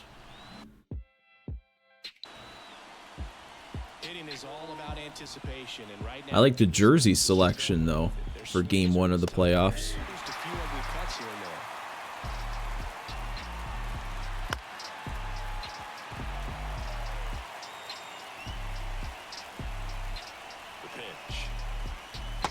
There we go. Blue, man, how you holding up? Because the last thing you said was 1 game no. You sounded devastated, and now you're gone. I'm worried.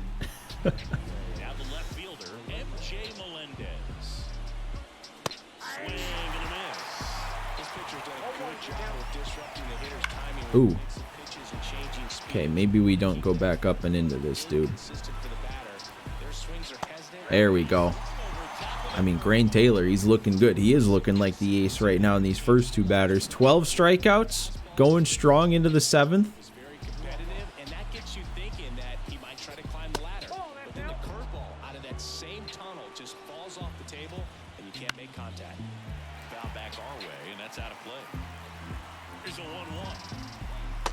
Just missed.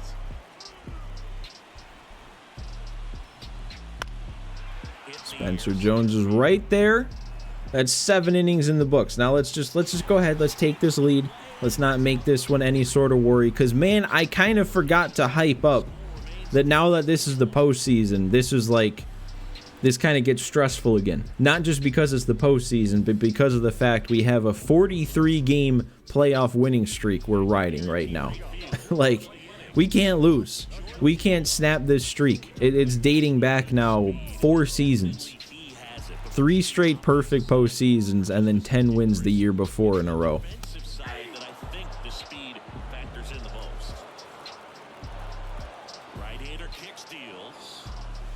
Ooh. Okay, I saw that as off speed and then got up on me a bit quick there. Nope, nope, nope. We don't like that. We don't like that. Why am I missing that? What does Brady Singer look like these days? Is he any good? 93 overall. He actually, I mean, man, for his hits and Ks per 9 being kind of on the low end, his season numbers pretty good. That ERA looks pretty good. Maybe it's just the walks per 9 and home runs per 9 are just much more important.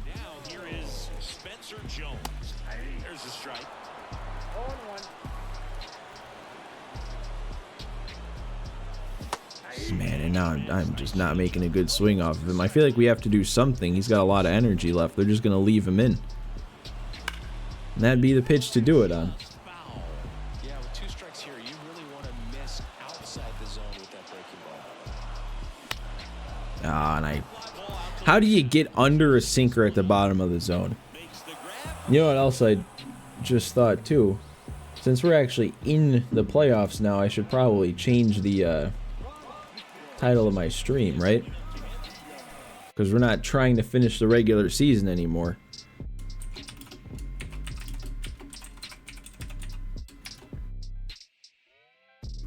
There we go.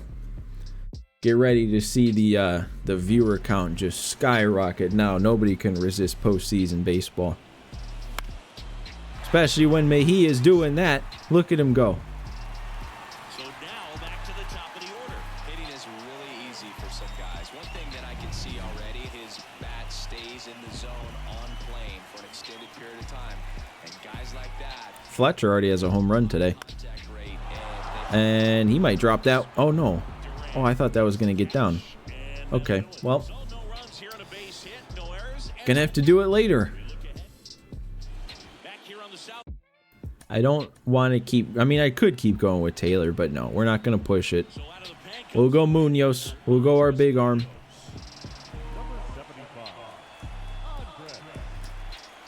Get Duran loosening up, too. Kind of worked as a good strategy last season to just, like... Well, no, Lawler's there. But yeah, keep all these guys to like 1 inning apiece. So we're always bringing in somebody fresh, and we're always keeping them relatively fresh for the next game.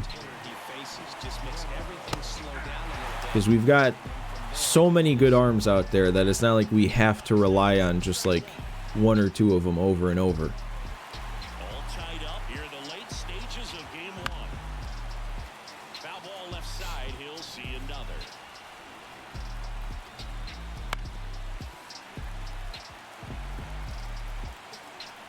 Here's the 0-2. There we go, up and in with the heat. Chase the fastball up the ladder for strike 3. Witt's a bit scary though.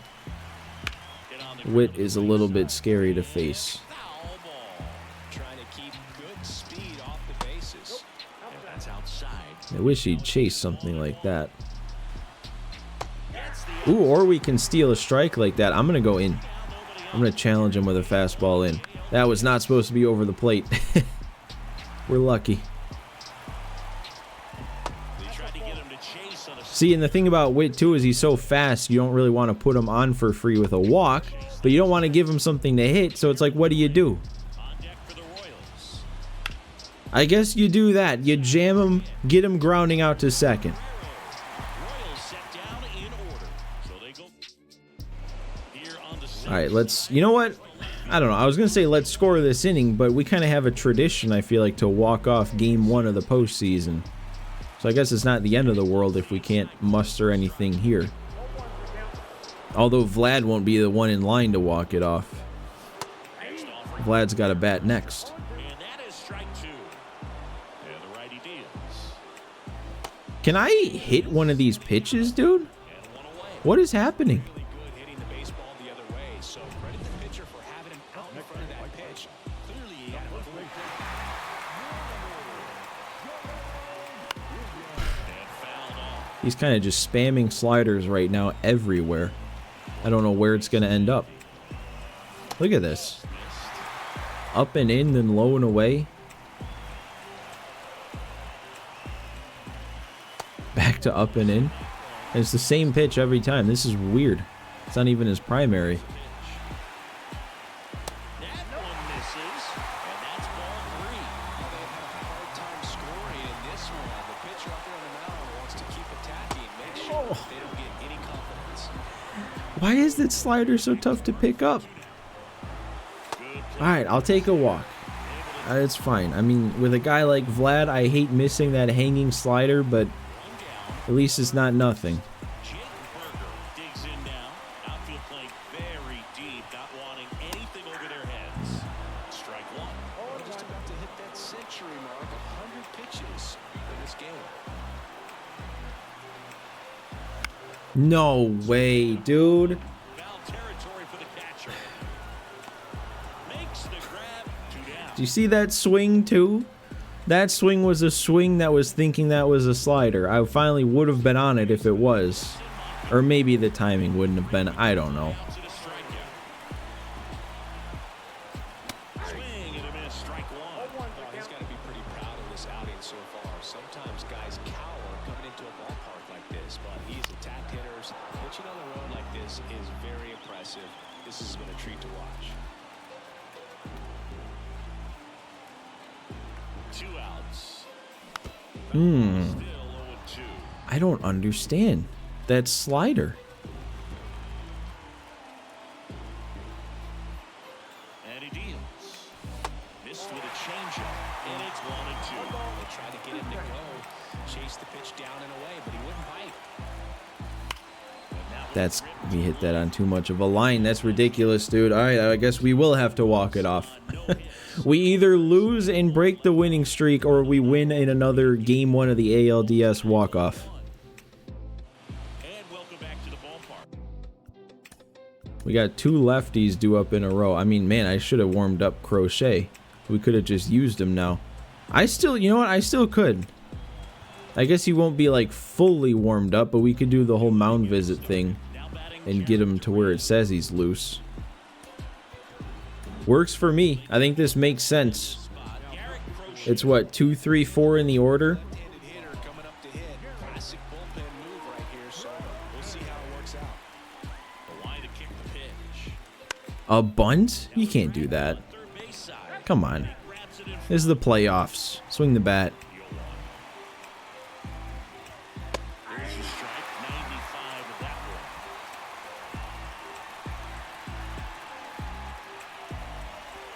There we go. Lefty, lefty slider. That's the pitch. Some really good tunnel action there. That's a picture-perfect slider to get the strikeout. Starts over the middle of the plate and then dives hard off the outside corner. You know, he's probably thinking about the fastball he got the pitch before, and there's no way to hold up when you tunnel that well. Dude, Arise is not swinging here. Is he going to make this that easy for me? Inside the zone. He is. He's going to make it incredibly easy on me. Slider got him for strike 3. And up to the plate is Will Smith. Just missed.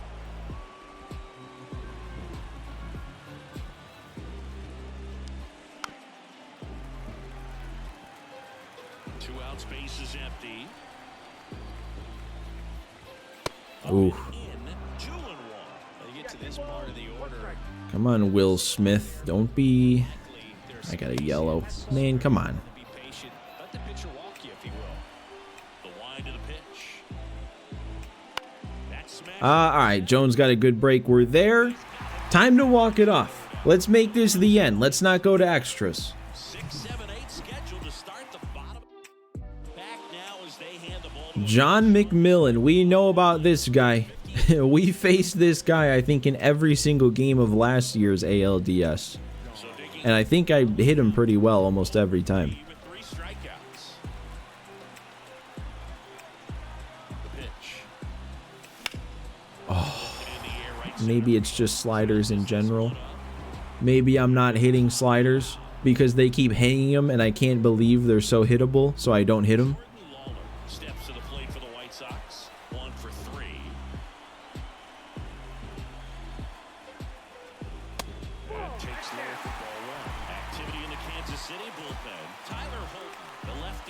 to be getting himself ready.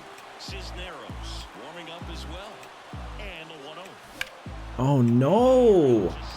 That was a little too fast now. It says good timing. I was a little bit behind it. Spencer Jones can do it though, man. Spencer Jones can do it.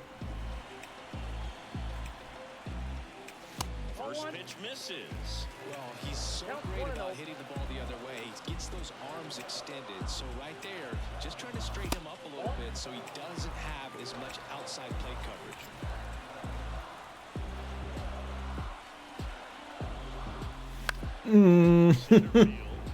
Are you serious?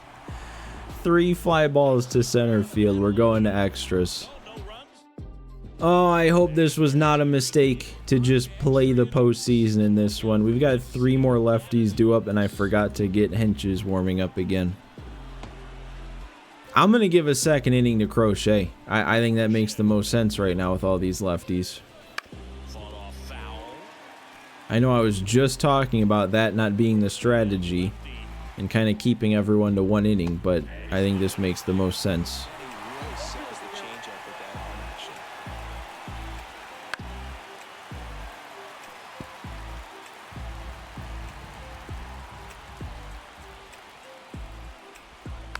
There we go. We don't need the swing and a miss if he's going to hit it like that. Deceptive slider right there, stayed in the tunnel a long time, got that hitter out front, rolled over, put him on the ground. And next up for the Royals, MJ Melendez. Ooh, let's not leave it there, man. And that's a pretty firm fastball right there. I'll tell you what, memories of getting jammed, they creeping into my mind right now. One down, base is empty. There we go, Crochet. He is locking it down. Great job of sequencing. Pitch before, good fastball through the zone, and as a hitter, you got to be ready to get on that with 2 strikes. He breaks it off, good slider to the outside corner of the plate. I'll tell you what, that was a really good pick. Dude, and now he's just absolutely dotting that fastball. Let's get one more lefty strikeout. One more on this slider. Oh, he wanted it. 2 down, nobody on. Oh, Lawler's there, though. Lawler's there. And that's out number 3. Now let's end it. Somebody's got to come through. Can we get Vlad up this inning? We'd have to get somebody on base. We're in extras here, and now the switch hitting catcher, Francisco Mejia. And the pitch. Ball 1 low. I think I have to make sure to swing the bat a little earlier this inning. I think that was my problem last inning, is everything I was like a tick late. And then I don't change a single thing. Sizing this one up. And a quick out number 1. So the lineup flips over. Now it's the right fielder, Dominic Fletcher. He's already homered here in this one. Fletcher, okay, that is getting through. That's our guy on. As long as we don't ground into 2 with Hayes, Vlad will be coming up this inning.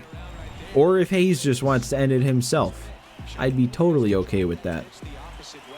Didn't get jumpy, didn't try to pull the ball. He let it get deep. Let's not hit it on the ground though, Hayes. Come on. Line drive base hit.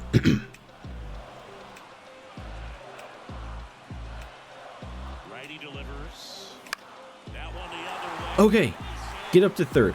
I want him to get to... Nope. I thought he was going to be a little quicker. That's fine. A base hit still gives us a really solid chance of scoring Fletcher here. But it's Vlad, and you know what Vlad wants to do. There would be absolutely no reason to make this move. Austin Hayes does not matter. What kind of arms do we have? 99 in left. Center is 82, so some solid arms. Got to be careful on a send here. I'm fine with taking that. Fine with letting that go. Last thing he wants is to hit the ball on the ground, but I wouldn't expect many pitches up in the zone. They'll be pitching for a double play in this spot. Oh, that's the one I got to be hitting. Sliders to get this hitter in an 0-2 count. If you're up there at the plate, you got to look up All right, good take, good take.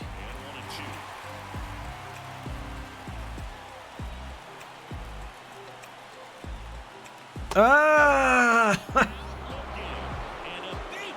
I'm getting really tired of sliders in the zone in this game. It's not even going to tell me what my swing was like. Burger can do it too. Burger's got just as much of a chance. And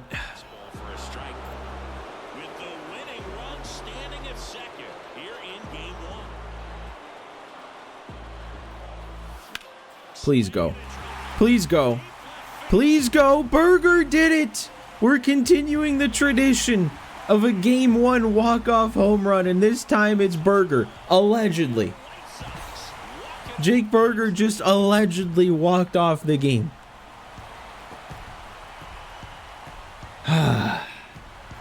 Forgot how stressful the playoffs were, man. That's... all the other games, it was like, okay, if we lose, whatever, we just continue on this series. But this one, man, this matters again.